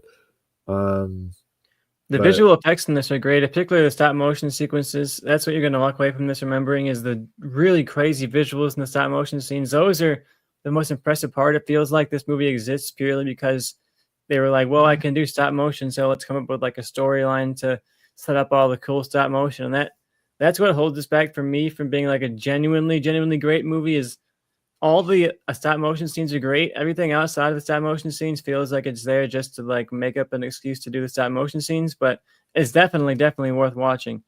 It's on Hulu right now. It may be on Shudder or something else like that, but it's definitely on Hulu. So check out stop motion. You'll really be impressed by the visuals here. And yeah, just from the stop motion alone is really impressive. Oh yeah, both on Shudder and Hulu right now. So definitely give that one a watch.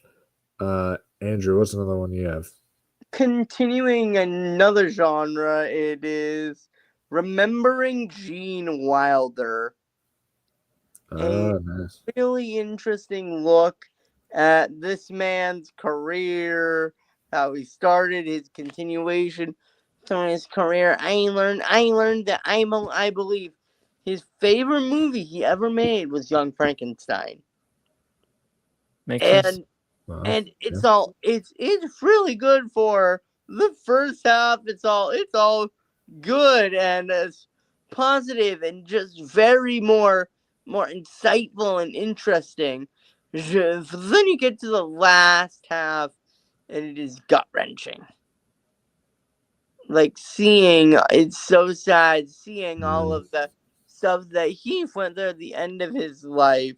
So if you're a Gene Wilder fan or a film fan or especially a film comedy fan, I highly recommend Remembering Gene Wilder. You learn a lot about him through that movie. You don't even have to adore him. If you just know that he exists and really like some of his movies, you're going to like this movie. Oh yeah, no, and that's one I definitely need to check out at some point. I missed it in the year, but I definitely plan on checking that out. Before that, I get to my next one. So we got Acres. It says stop motion. I rank 39. Pretty good. So, but I don't mean to be rude, but I am. But you have to get going. I'm a little bit, Yeah, I guess you shouldn't have hopped on if you saw a 3.5 hour movie because that's like could be exhausting. I'm fading a little bit. I'm fading a little bit, but I'm so sorry. All right, that's fine. If you have to get going, then get going. That's fine. Okay, but I'll be here for top 10. Okay, sounds good.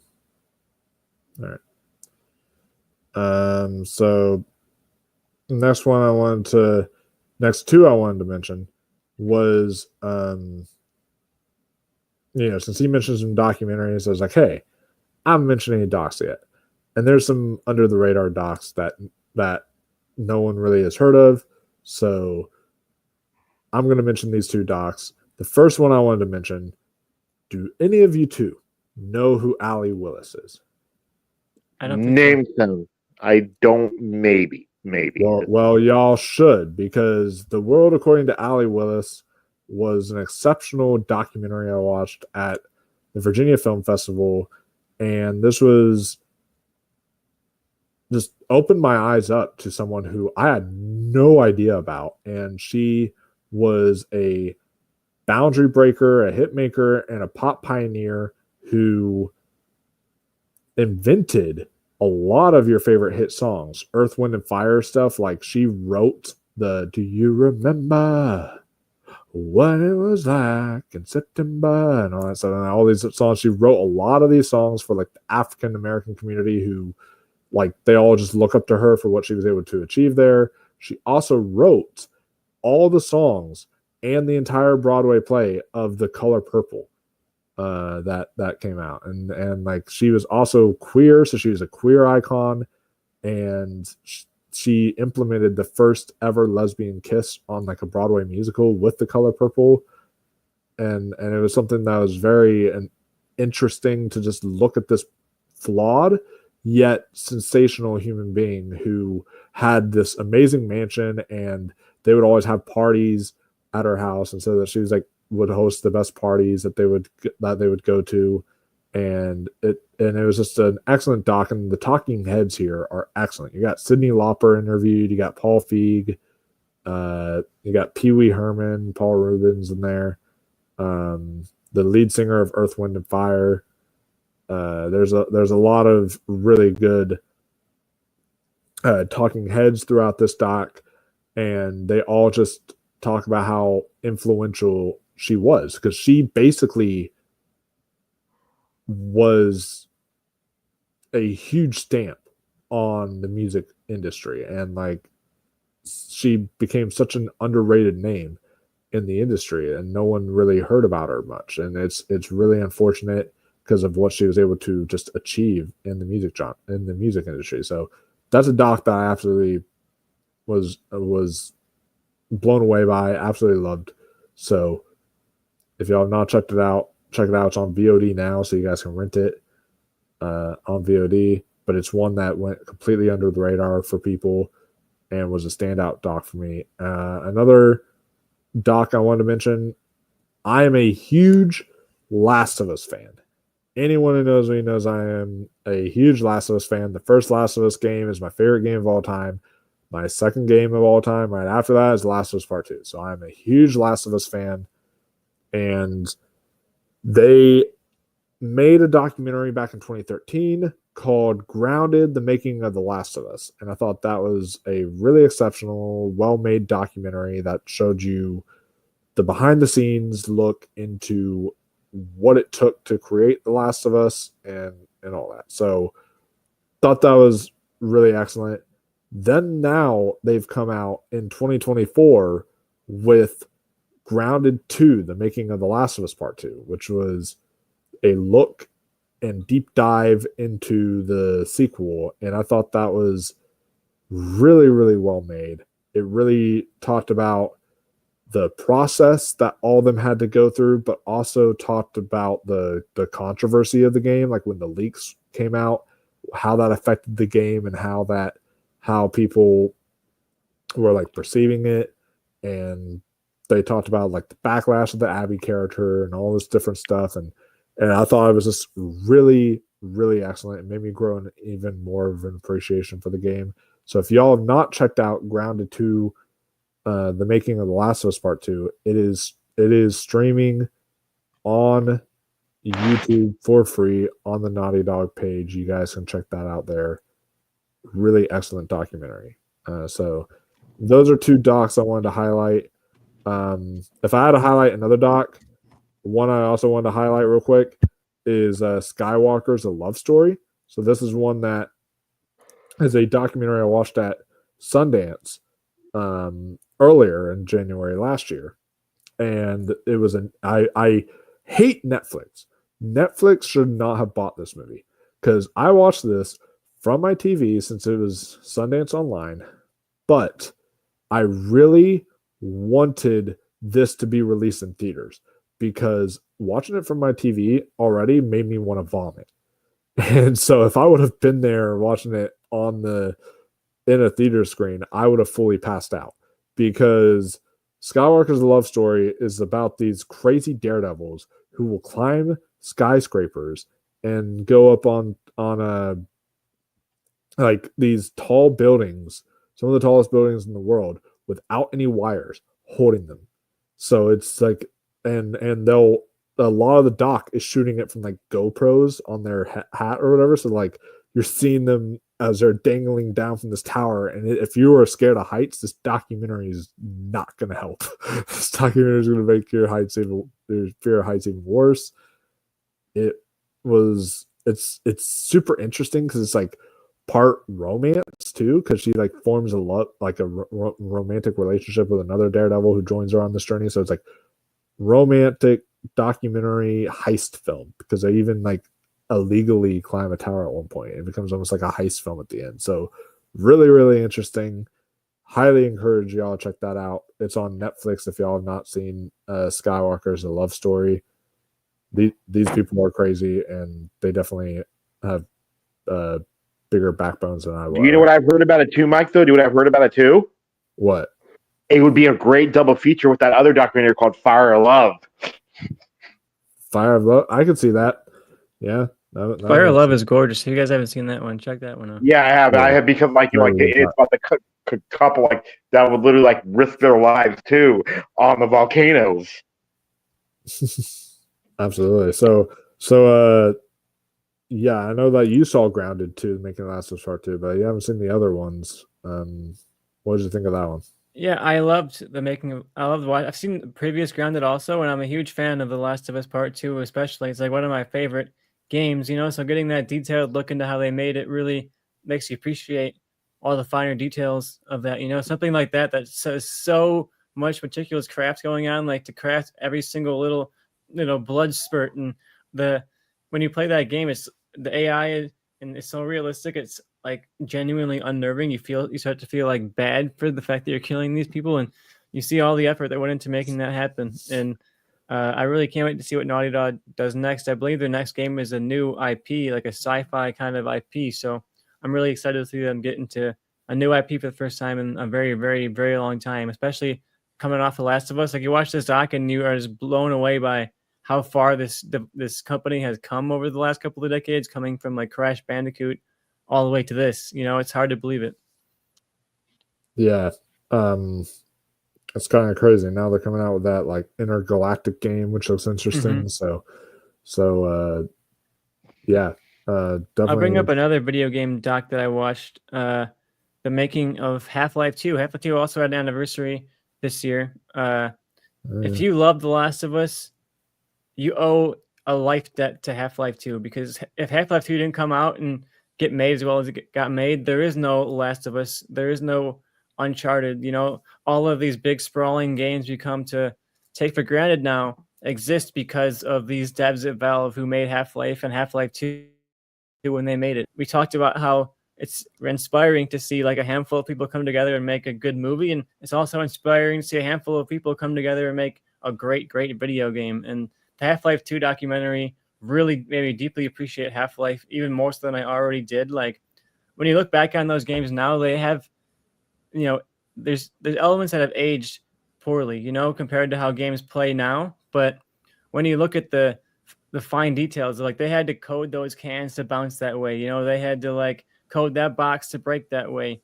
And it's one of those games where it's like you feel like it's barely running at points, but it somehow works. And that's very impressive with Half-Life 2. And similar to Last of Us, they dealt with a very bad leak. Even Last of Us had like plot leaks severely, but this actually had like a playable version of the game leak that people were downloading online, and nearly killed the whole company, you know. And it's one of those like pieces of media that completely changed all media after it. You know, even movies and TV shows, you can feel a sense of Half-Life 2 in there now. And if you haven't played Half-Life 2, I feel like now is a chance to go back and play it and maybe watch this documentary to give yourself some great context on why these moments are so special and why these development teams are so special, because it's a great doc to give you perspective on what goes into making a video game and all the little intricate details that you don't even notice when you're playing, but are vital to making that game great. I love this one. Half-Life 2 is up there in my favorite games of all time, and this one just kind of solidified it for me. Awesome. Yeah, I'll definitely have to check that one out. Where is it streaming at? Valve's YouTube channel, as well as the first games documentary. They're both on Valve's YouTube channel. Oh, nice. So yeah, I definitely have to look into those ones as someone who's played Half-Life as well. Yeah, I definitely will have to look into those docs. Russ, what's the next one you want to mention? I want to bring up the video game one, you know, like that you guys probably don't even care about really, but you know, like I just watched it and like I accidentally like stumbled upon it like through the algorithm, and I want to put it on here. It came out 6 months ago, like it's a 25-minute video, but it still counts as a documentary, right? Even if it does or no. It's called The Rise and Fall of Madden Mobile. It shows how great the game used to be, like because you know, like you could win with any team really, until now it's trash, because like it's literally all about pay to play, you know, pay to win. So yeah, literally, you know, yeah. Wow, I'll have to look into that one. Because like if you literally wanted like 136 overall Aaron Rodgers Green Bay Packers, that used to be like 150,000 coins, so you could earn that, right? Yeah. Nowadays it's $99.99. Oh my god. Not coins. Dollars. Wow. Yep. I once had somebody hack my Xbox account and then like empty out my bank account to do nothing but buy FIFA points for themselves so they could like make their perfect FIFA team. So I definitely get that sense that sports games have gone from a fun party game with your friends to let's milk you for all your DLC money. Yep. Yeah, and this one is for the phone too, so that's why I said Madden Mobile. So that's even worse. God, yeah, that is pretty rough. Another one that I wanted to bring up here is one that I also watched at Sundance that a lot of people have not even heard of, but they should have. And in a perfect world, this would be getting Oscar nominations. And that is Exhibiting Forgiveness. This is one starring Andre Holland, who in my book should be nominated for Best Lead Actor. He was exceptional in this film. And then John Earl Jelks, you could argue he could be nominated for Best Supporting Actor. Anjanou Ellis-Taylor is in here, and she delivers an exceptional performance. And basically, it's about Terrell, who is this painter, and he puts stuff in like his art exhibits, and painting is almost like a therapy for him because he uses it as a form to express what he's feeling. And then all of a sudden, his mom makes a surprise, but doesn't tell him that like his dad's coming back in town. And his dad was like a raging alcoholic who abused him when he was young and really caused him a lot of pain and hurt. And his mom, played by Anjanou Ellis-Taylor, is saying like, son, it's time for you to forgive him. He's now a different man. He's trying to change. He's trying to be a good person. And you can understand Andre Holland's character and just how distant he is from his father, because his father basically would like just was so brutal to him, and that can cause someone some serious PTSD. And I just felt like they really addressed the matter in such a beautiful and nuanced way. And Andra Day is in this too, as like his wife, and she's exceptional in this. And it's just a really poignant story about forgiveness, about the lengths we're willing to go to forgive people. Maybe we'll forgive them for their past doings, but we maybe not be able to trust them. You know, there's a difference between trust and forgiveness. And there's all that really interesting ideas that they bring up in here.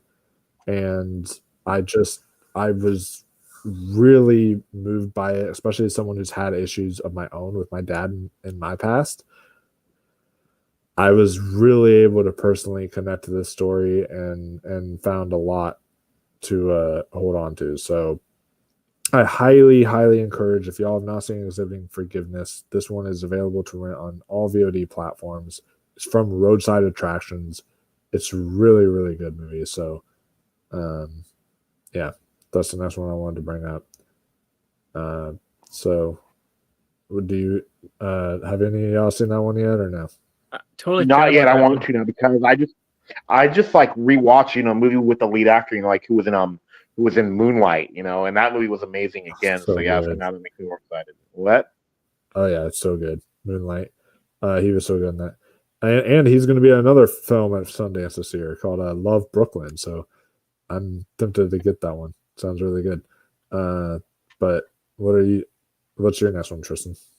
I'll bring up one that you mentioned on our previous episode as one of the worst you saw this year.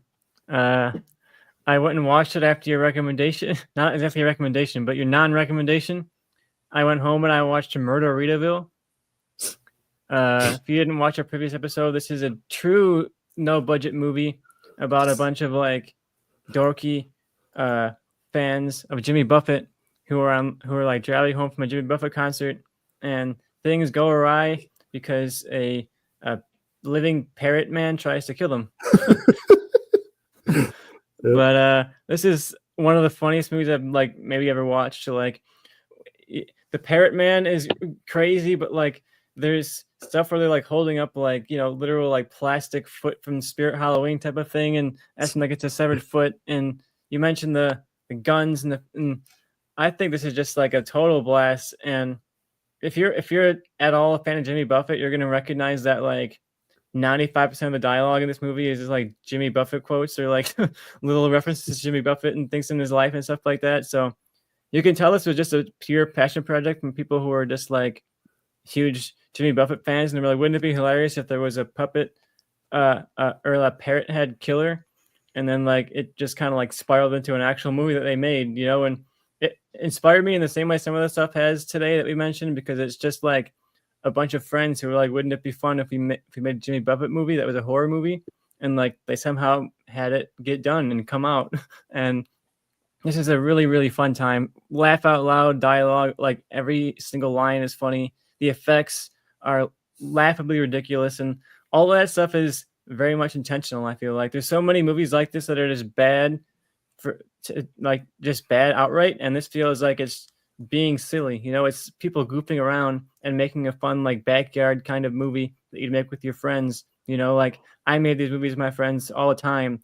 We made stuff about like Super Cow, a cow who was a superhero, and he did all these like goofy things like this. And this reminded me so much of the stuff that I would make with my friends in like high school, and filled me with joy. Like I watched this thing twice in the last like 24 hours. So I had a blast with this. I've actually gotten in touch with the director and writer online and started talking to him about the movie. So I really had a good time with this one. I hope it becomes one of those like cult hits, because when you go on Letterboxd, it's all like very low ratings, and there's just like this huge spike of 5-star ratings. So there's this batch of people who are like, this is the one that I like, you know. So I hope it sticks around. Yeah, this will hopefully become a cult classic. And hey, who knows? Maybe down the line we can get the director on the channel and talk to him about his film Murderitaville, because that would definitely be a blast, because he really did a fun job with his buddies here. Again, like I've mentioned with Milk and Cereal, it's one of those things where it's such a low budget film, but it's one of those things where you only spend the money on making the film, and all your friends are working with you. And it's like those old films that we used to make, where it's like, okay, you would maybe spend a little bit of money to make the film. All your friends are working for free. They don't get paid. They're there to work for free and just make this movie with you. And because they're your friend. And then that's basically how it goes. And it's just really, I know I had it in my dishonorable mentions, but like, this honestly is a blast now that I think of it. Like, this is really just a fun movie that it should never take itself seriously. I showed you the trailer after we were done, and you were like, "Is this going to be my top 10?" and it almost did, but you were just like, I remember you were just dying laughing at the trailer already. So it was yeah, who knows? By the time we do our list, maybe it'll sneak into my top 10, but I doubt it. There's too many great movies this year, but this is in the same vein almost of like Hundreds of Beavers, where it's just like really fun that they even made this at all, you know? Oh yeah. Yeah. And it's like, kudos to them for making what they wanted to make and not have to, sugarcoat anything or anything like that. So I'm glad they were able to make their own passion project that they wanted to make. But yeah, Ross, do you have another one for us?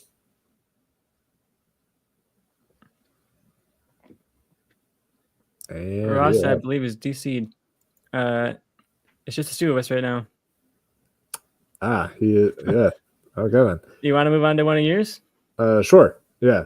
So I will move on to the one that on my Letterboxd list, if it'll open up, because my Letterboxd is set to close on itself. So the next one I wanted to mention is, I'm trying to see which one I want to mention, because there's still a lot to get to. Yeah, I'll mention this one. So next one I want to mention is one I watched on the airplane up to like Salt Lake City, Utah, and it was called In the Land of Saints and Sinners. This film,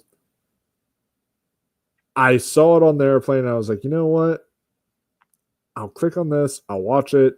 It's going to suck, but I'm just trying to pass the time while I'm watching something on the airplane.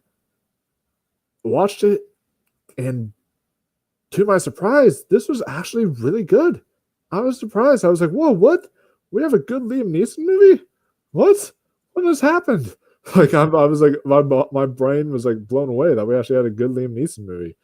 And the cast is actually really good in here. You got Liam Neeson, Kerry Condon, Kieran Hines, Jack Gleason, Colm Meaney, and several other people in there. But yeah, it says in a remote Irish village, a damaged Finbar is forced to fight for redemption after a lifetime of sins, but what price is he willing to pay? In the land of saints and sinners, some sins can't be buried. And it's a really just deep and profound story about our past mistakes, and if we can overcome our past mistakes. And it was just one that I was really pleasantly surprised by. The pacing of this movie is really exceptional. The way this film feels, it almost feels like a modern Western in a way. And I thought that was a really cool vibe to go with it. So I was pleasantly surprised by In the Land of Saints and Sinners. If y'all have not checked that one out, I highly encourage y'all to. So have you watched that one yet or no? I haven't watched that one. It was kind of on the radar, not when it first came out, because I assumed it was one of those of the many, like hundreds of Liam Neeson, like straight to Redbox type of movies that we get. But then I heard it was like significantly better than that and actually really good. So I've got to get to it. Yeah.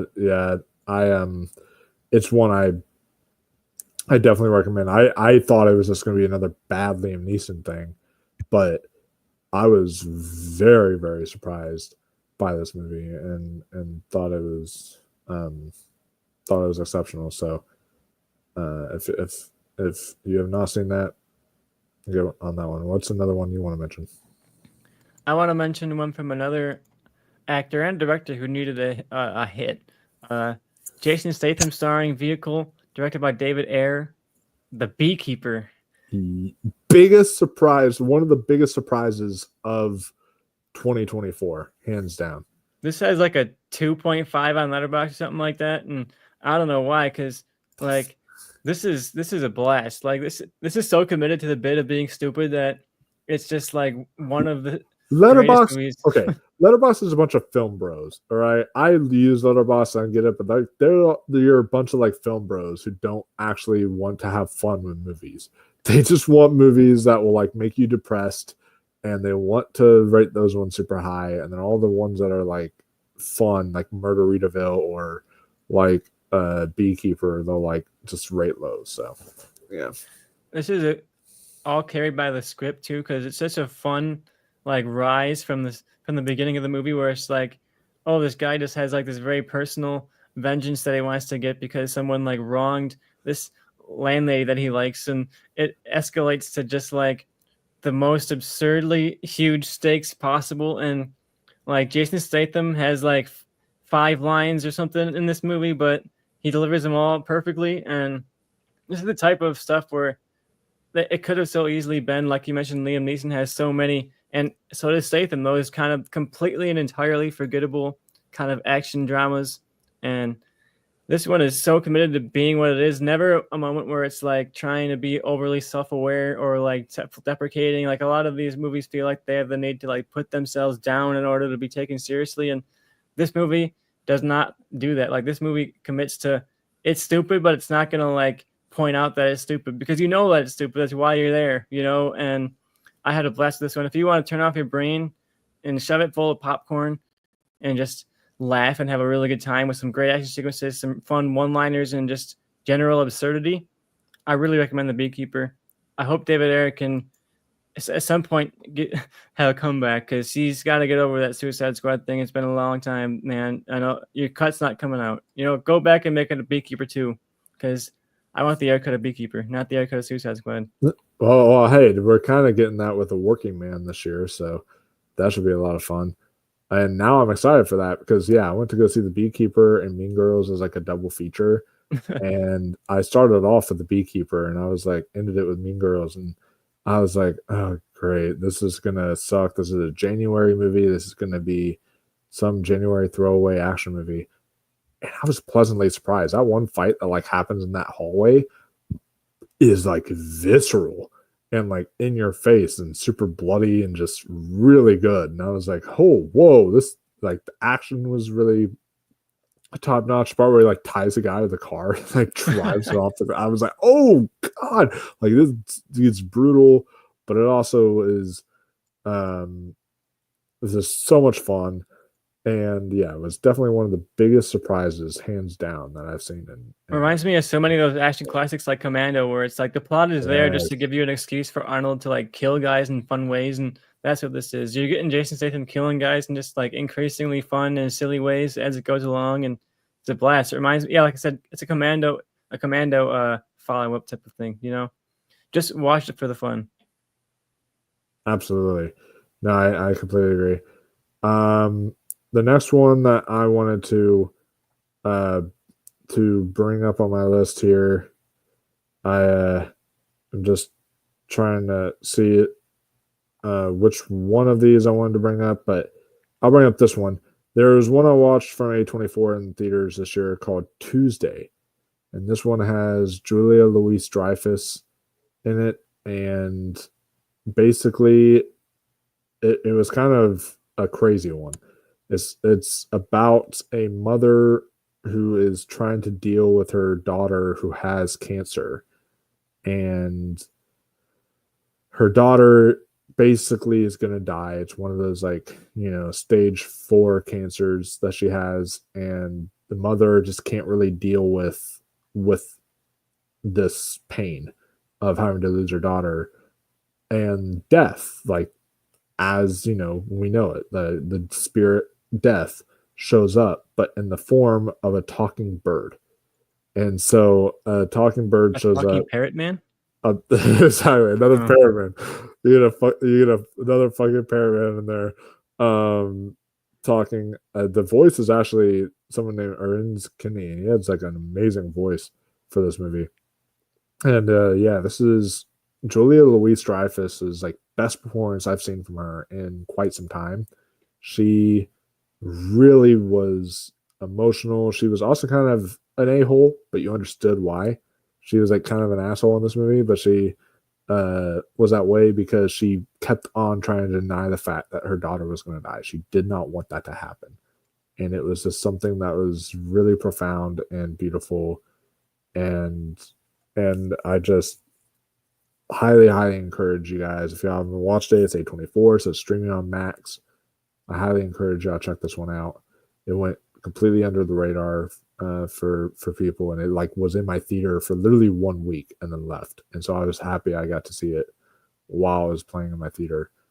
And it's one that's really stuck with me. So as someone who's lost people in my life, who have people close to me who've lost people, it's definitely one that touches you. So what's the next one you want to bring up? I'll bring up one that I feel like nobody likes as much as I liked. The Coen brothers have split, and they're no more the brothers, but Ethan Coen has directed his first solo film, I believe, post-split, Drive Away Dolls. Yes. Margaret Qualley, obviously taken off in The Substance. She also had another movie this year called Drive Away Dolls, directed by a solo Coen. Originally called Drive Away Dykes, but the studio was like, let's not use that word in the title, but maybe it would have been a funner title. But it's kind of an absurdist, really slapsticky road trip movie.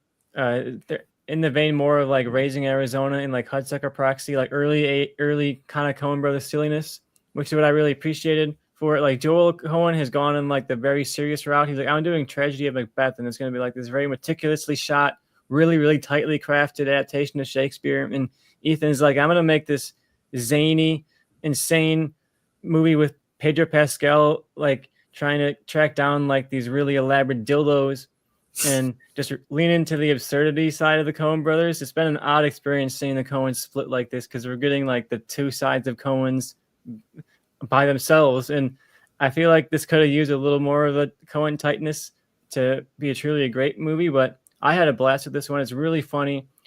Margaret Qualley is great in it. She's doing this like Southern drawl type of thing. That's really fun to watch. Reminds me a lot of Raising Arizona, but I had a good time with this. A really fun comedy. Goes to places you would expect to go to, and it's just people having a lot of fun. Como Domingo is in this. Pedro Pascal is in this. So you get people showing up. Matt Damon shows up for a second. Like, there's people that they just kind of like working with. So it's just fun one to watch, and it feels like Ethan Coen going back to like these duct tape together kind of movies that feel like something that like a first time filmmaker would do. And I like the energy of it. I can't wait to see what Ethan does after this. Yeah, I remember I got to go see this film, and I went there with a few other couples, and ended up being the only person in the theater because the film opens up and it has the lesbian sex scene, and honestly, kind of like fuck these people in the theater, but they decided to walk out during those moments. They were like, "Oh no, lesbians!" And so they like walked out. And like, you literally could have watched the trailer, but that's fine. They walked out during those moments, and so I ended up being in the theater like by myself, and I was just dying laughing and enjoying myself and having a great time.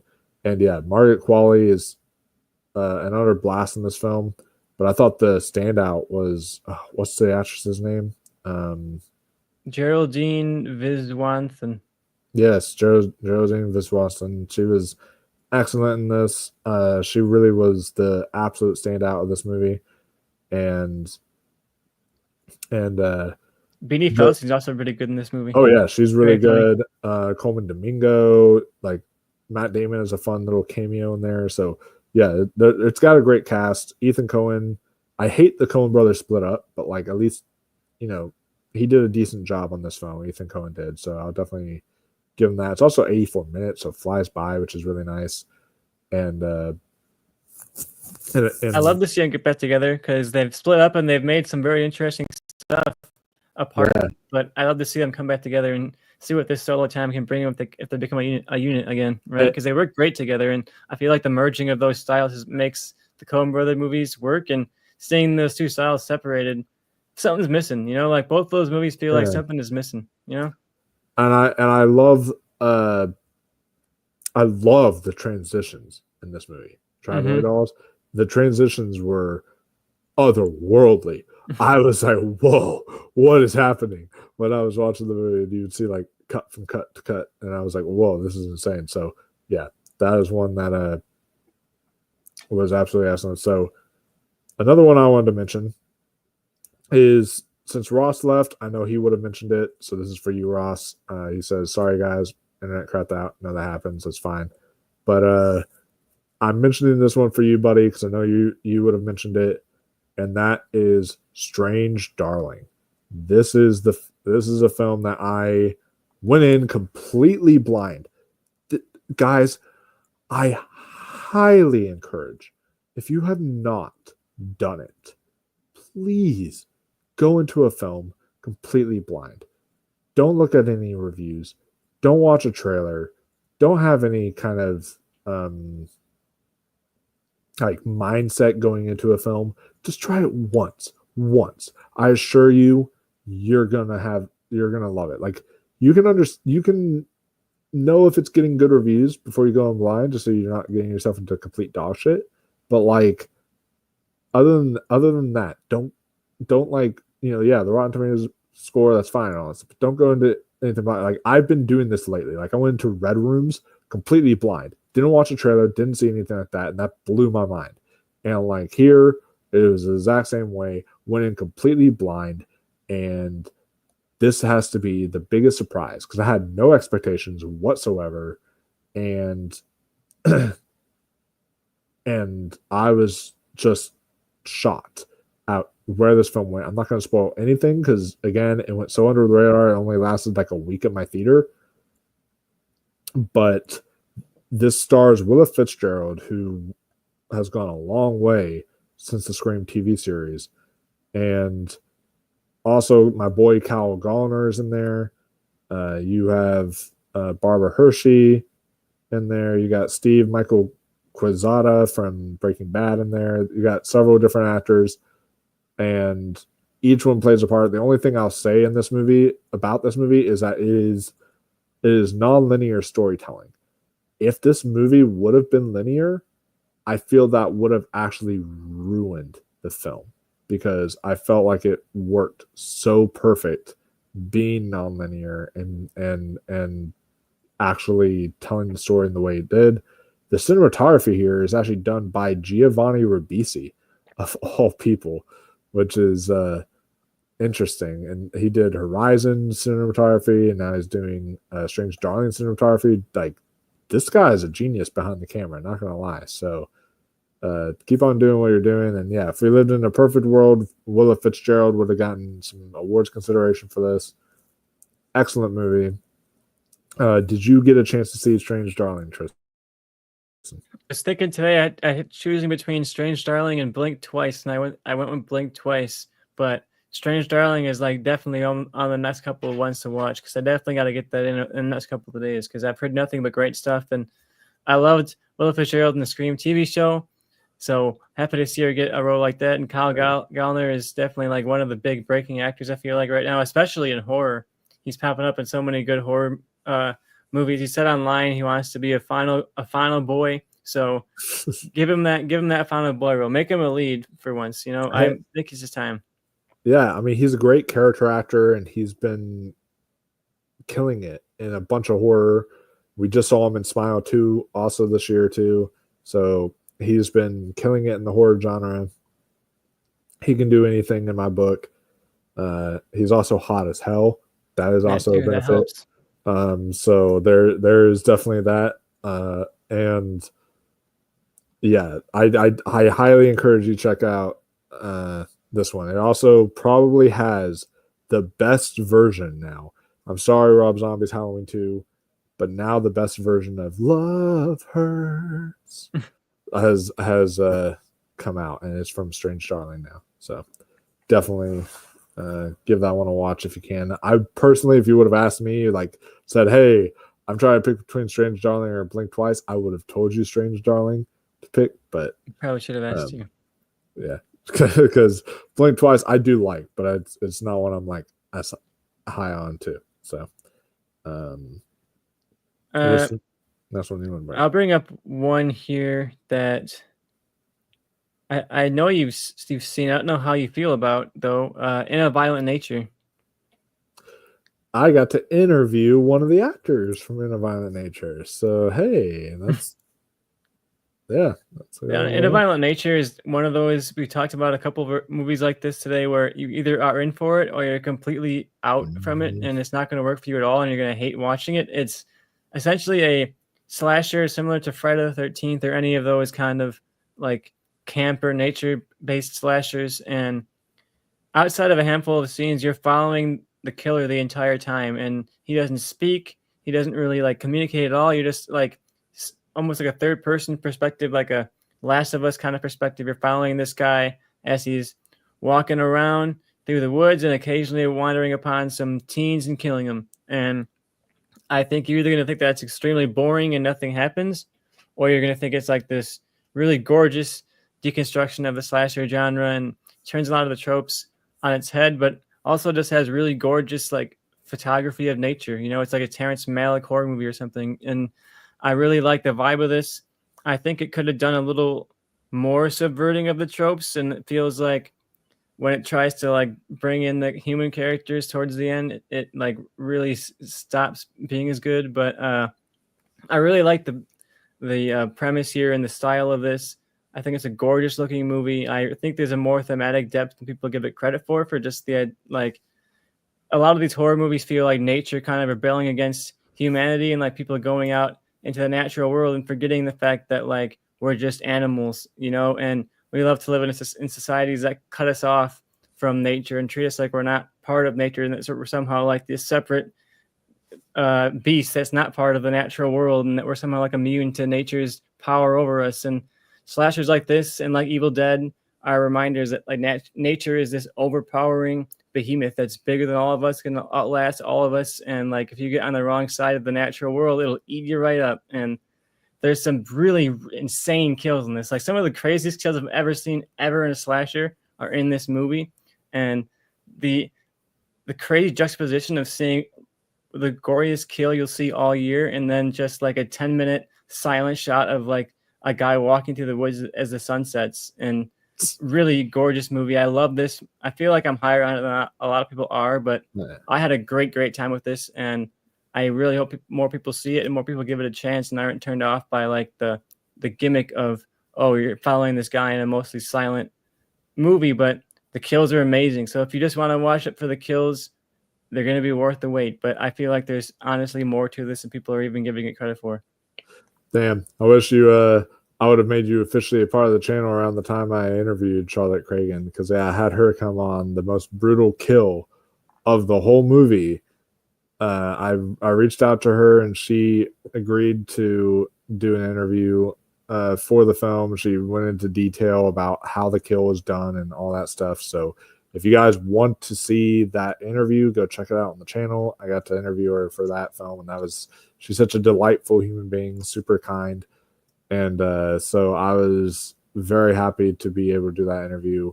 And this is definitely one that I admire. I do like it, but I felt like it would have maybe been even better as like a short film, because once you get to that like third act is where I feel like the film begins to like overstay its welcome a bit. And it's like, okay, now you're literally spending 30 minutes of people talking in a car, like the transition between like car and all this, and it's like really, there's a very, very cool transition where you go from like the killer's perspective and it's very calm and serene, and then like you switch at one point towards the end, and that sereneness becomes like complete disassociating terror, and like that moment is very, very scary. But I do feel like it overstayed its welcome a little bit, and they probably could have used even less of the human characters and just really, really committed to the bit. For me, the stuff that holds us back from being like a 5 out of 5 top 10 movie is everything that's not that bit. Like anytime they are showing the characters like sitting around at a campfire and the dialogue is terrible, like I understand they're trying to lean into the tropes, but at the same time, like they're just not very well written scenes, so they're not fun. They're not scenes that are giving you a lot to chew on or to like grasp about the characters. So I feel like they really should have just committed and not switched up the perspective a few times and just been about the killer. Oh yeah. But still, I really, really love this. It was for a very long time in my top 10 of the year, but then just more great stuff came out that pushed it down the list. But one that I will be coming back to a few times, and I can't wait for the sequel. Yeah, I totally forgot they were doing a sequel, so I'm excited to check out the sequel when that becomes available. We'll do a few more here. We'll go 2.5 hours or 2 hours 20, somewhere around there, and then we'll do our rapid fires. But we'll do a few more. So next one I wanted to mention that is kind of it's a little bit cheating, because like technically it's limited release and it's wide release. It was in 2024, but it had its like international release in 2023. But this is one called Do Not Expect Too Much from the End of the World. And this is from filmmaker Radu Jude, who is this very popular foreign filmmaker. And I've not seen another film of his, but this is 164 minutes, so it's a long one if you can sit through it. And basically what it's about is this girl is going around filming these interviews for like a safety at work educational movie that they're trying to make, because these people have been like injured within their work environment, and she's trying to get their like stories from them, and this honestly is the best depiction of life I think I've seen in a movie in like the 21st century. Like this depicts our work life. This depicts how we go to work, how we have to handle the situations in our everyday life. Like it's really, really exceptional. And this also has the actress Nina Haas from Tar, that we remember from Tar. She has a part in there, and Yue Boll, of all people, has a cameo in this, where they basically do the cameo just to troll you, which is amazing. It is like the best thing ever. And I'm not familiar with Radu Jude's work, but apparently those who have seen his movies say he's basically just one big troll. That's what he is. And so like it makes sense that like he had Uwe Boll in here and like other people like that. And she'll even do these things where she'll like make herself look like what was that one? Andrew Tate. Andrew Tate, yeah.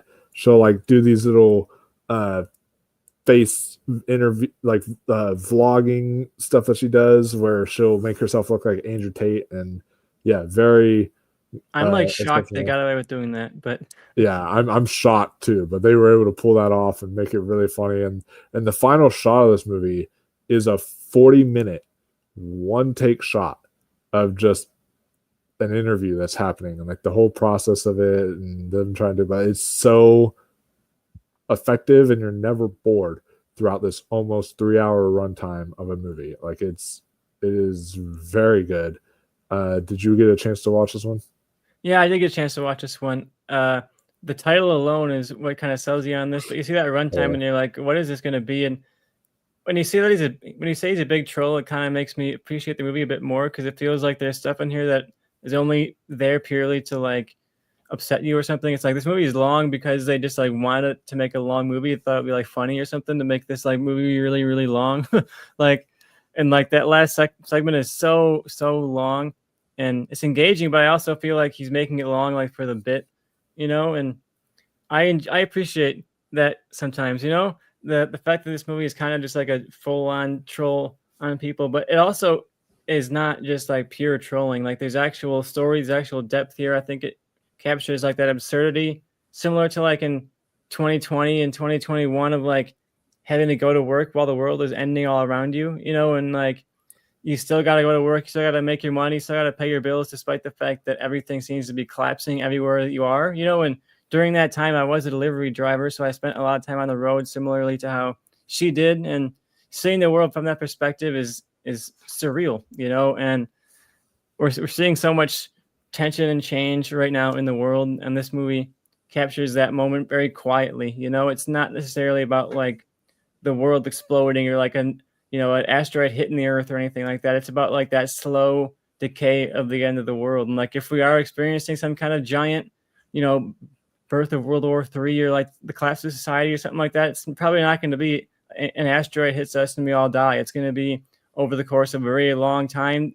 Society changes and like kind of slowly but surely stability stops happening, and this captures a very realistic experience of what it kind of feels like right now to go through what feels like an apocalyptic time, and maybe we'll be out of it on the other side perfectly fine, but it's scary to go through right now. And this movie captures that quiet anxiety of having to go through your daily routine, your chores, your job, put on a smile to your work clients, all while in the back of your head being like, is this all about to collapse? And I really like this one. Yeah, no, I really do it too.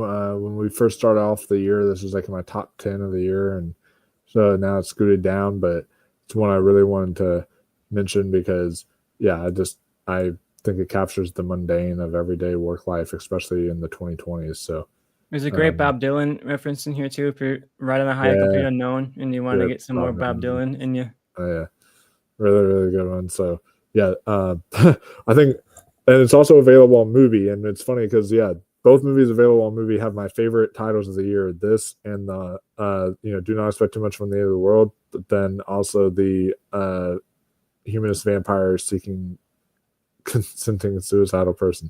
They know how to get the good names, Those are both my favorite titles of the year. So maybe they'll pick up If I Had Legs, I'd Kick You from Sundance this year. Maybe that'd be great. That's an amazing title. So that's the next one I'm mentioning. What's one you want to mention? I got a couple more in here, not a ton more. I want to bring up Lisa Frankenstein. That one didn't necessarily get a ton of attention. It got attention like online. I feel like this was a very online movie. Like people on Letterboxd and stuff like that were really singing the praises of this movie when it came out, but it didn't really do much at the box office or anything like that. This was Zelda Williams' I believe her directorial debut as a feature film director. She was the daughter of Robin Williams, and she made this movie starring Catherine Newton off of like Ant-Man and Abigail. and Cole Sprouse off of Riverdale, and obviously as well as Zach and Cody. If you're our age, you probably know him from that more than anything. But in this, Cole Sprouse plays a corpse that Catherine Newton brings back to life and kind of becomes like her hot corpse boyfriend. And it's a kind of zany comedy in a similar tone, I guess, to Drive Away Dolls. But this one feels like a kind of a living music video. It has this very glowy kind of neon style. And this girl is kind of like an outcast. She's like a goth who's obsessed with like The Cure and doesn't really fit in to people around her. But yet she has this corpse boyfriend, this kind of creature that he doesn't speak, just kind of grunts and has like emo makeup on. And this leans into kind of like that romantic fixation of when you're young and you find someone who loves you and you're just like, they're the only one who understands me and nobody else gets it but me. And this captures that joy of young love, especially when you're like a social reject, and you finally find that person that can kind of like be your person, to be there with you and keep you through your life. And I enjoyed this one. It's totally strange because, there's a lot of like corpse stuff going on. But I feel like they juggle the tone of this really well. And it captures, like I said, when you're an outcast and you want something to connect to. She loves movies and she loves art and she loves music and she finally has somebody to share that with. And I enjoyed it. I like the performances a lot here, and I can't wait to see what Zelda Williams does next. Yeah, I'm really excited to see what she does next too.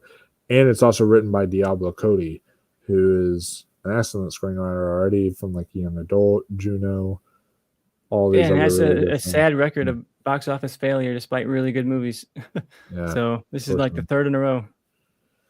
So unfortunate. Yeah, I saw this in the Pat House at the Monday Mystery Movie. For whatever reason, this one was full. Sometimes they're not full, sometimes they are. This one was like really full, and everyone was like laughing and just having a blast, having a really great time, and yeah, I was just utterly surprised by Lisa Frankenstein. It almost felt like a nice little throwback to like early days Tim Burton and stuff. Mm-hmm. That was really nice. So that's a good one to bring up.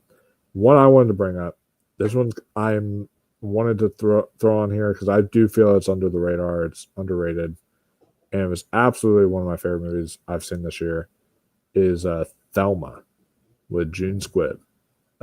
Such a fun movie. June Squibb, 95 years old, still doing her own stunts. She's riding the mopeds. She's doing all that good stuff. And she's shooting a gun at Malcolm McDowell, at Malcolm McDowell's computer. She's doing her own stunts here, and I love it. And yeah, like I said, Malcolm McDowell's in there, Clark Gregg, Parker Posey. You get Richard Roundtree in there. Fred Hetchinger is in there. So like, yeah, there's a stat cast. There's so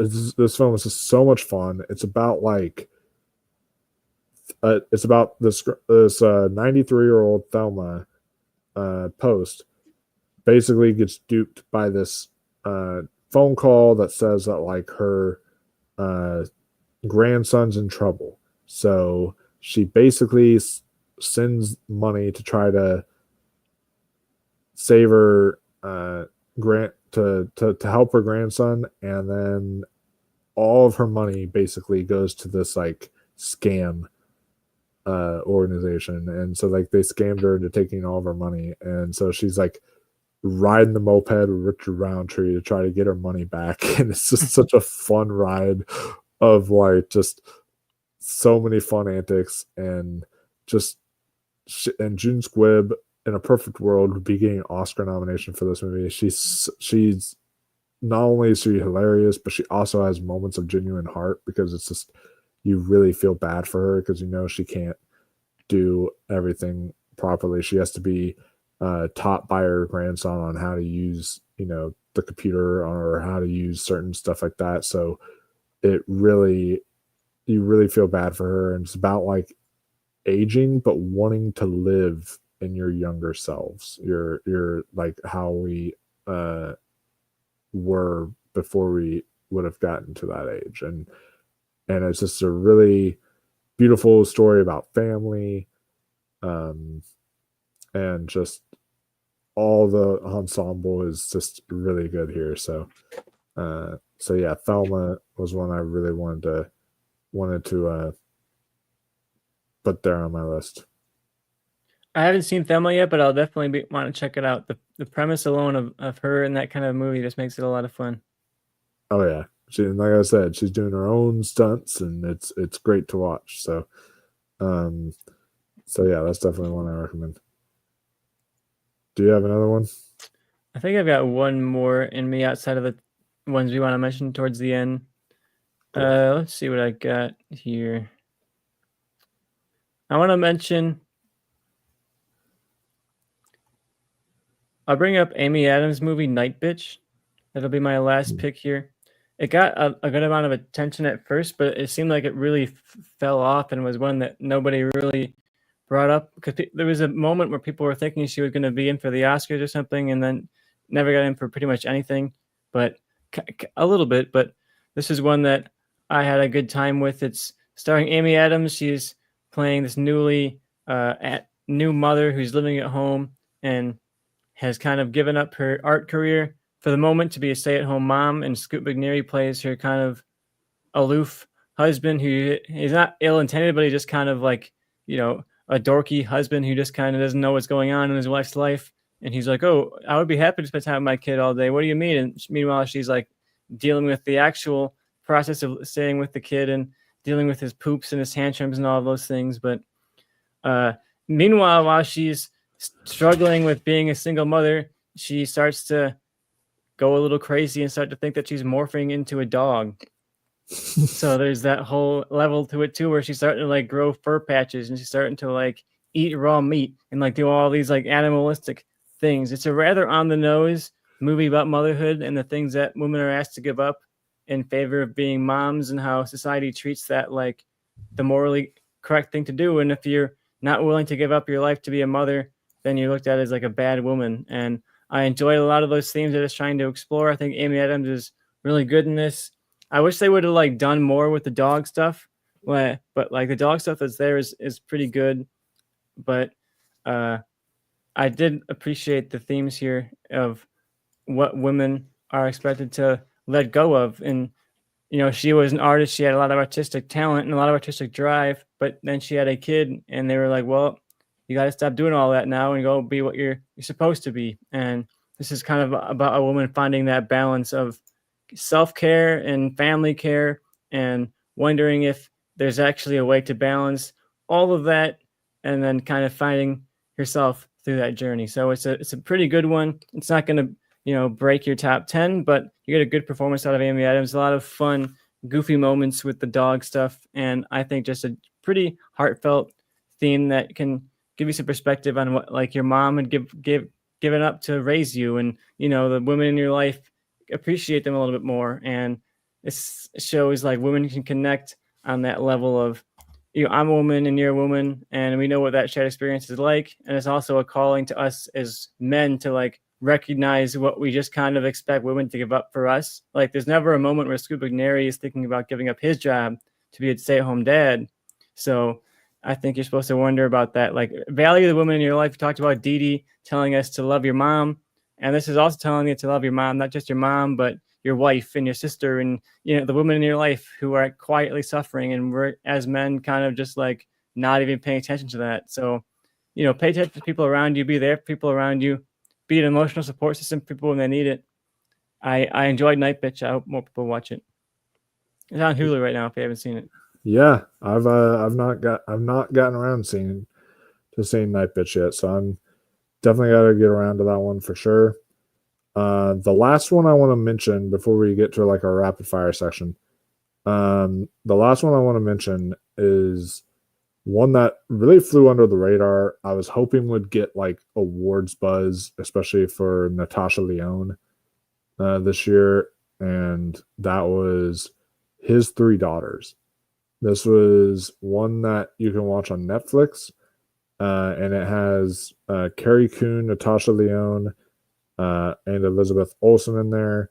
And basically, those three are taking care of their father who is dying, and the complications of what happens when you have to take care of someone who is of that stage, and like it deals with the different levels of grief. So Natasha Lyonne, her character gets a lot of flack because she basically will just leave and just stand outside and smoke pot and like walk away from the situation, and that's her way of dealing with grieving. And they're like, well, you are not here with us grieving in this moment, dealing, like, you have to always walk away, you have to always do this. And she's like, well, I grieve in my own ways and you can't judge me for how I grieve.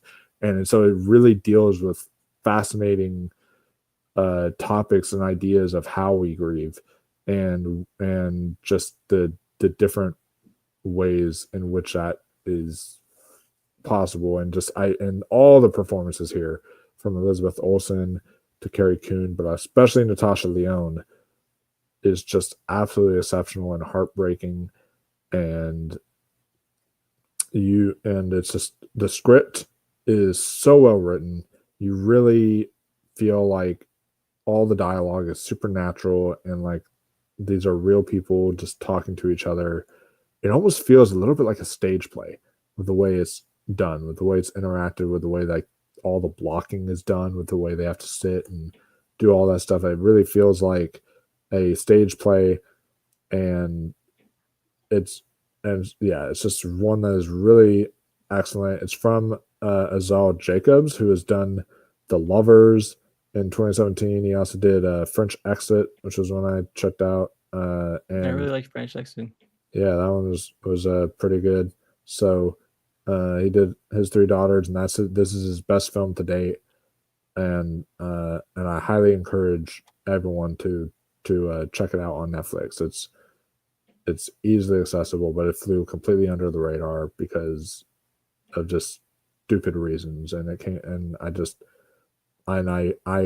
think anyone should watch this because it's easily one of the better movies I've seen all year. So His Three Daughters, next one I wanted to throw in there. So now kind of moving on to like rapid fire ones. So these are just little quick ones that we want to throw out there.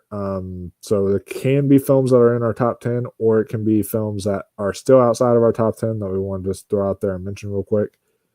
So one I wanted to mention, the three that I want to mention that are in my top 10, I'm not going to talk about them now until next week. You guys will hear me talk about them next week, which is How Make Millions Before Grandma Dies, Red Rooms, and Ghostlight. And then some ones that are outside of my top 10 that I wanted to bring up still for you guys was No Dogs or Italians Allowed, which is a movie which is really an interesting like stop motion documentary. Janet Planet, which I thought was really good. Suncoast, which was a really beautiful coming of age story. Spaceman with Adam Sandler. I love it when he does dramatic work. So, and then The Sweet East, which had Talia Ryder and Simon Rex and Io Debris and Jacob Elordi. So had a pretty good cast in there. Really, really solid movie. So that's one I wanted to mention. Wicked Little Letters. That was a fun one. Am I Okay? With Dakota Johnson. That one was a fun one that I wanted to mention. And No, I'm Not Okay, to answer your question. But yeah, those and one called Jazzy. I know a lot of y'all have not heard of that, but I just watched that one not too long ago.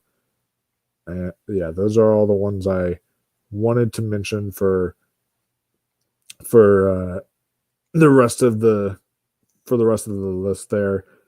If it counts, Vermilio as well, because I didn't get the Oscar now. So Vermilio is the very last one. But those are the ones I wanted to mention for my rapid fire hidden gems. Do you have any kind of rapid fire hidden gems you want to throw out Yeah, there? I'll bring up one, or I bring up a couple actually. One is called Look Back. It's only about an hour long. It's on Amazon Prime. It's an animated movie about a really popular girl who does comics in her class, and the teacher kind of forces her to team up with this outcast girl from her class and say, yeah, you guys can work on comics together. And at first it goes badly, but they kind of start to bond over loving art. So you want a movie about like bonding and how art can bring us together. That seems like a popular thing this year. A lot of movies about art transcending trauma and stuff like that. So Look Back is one of those.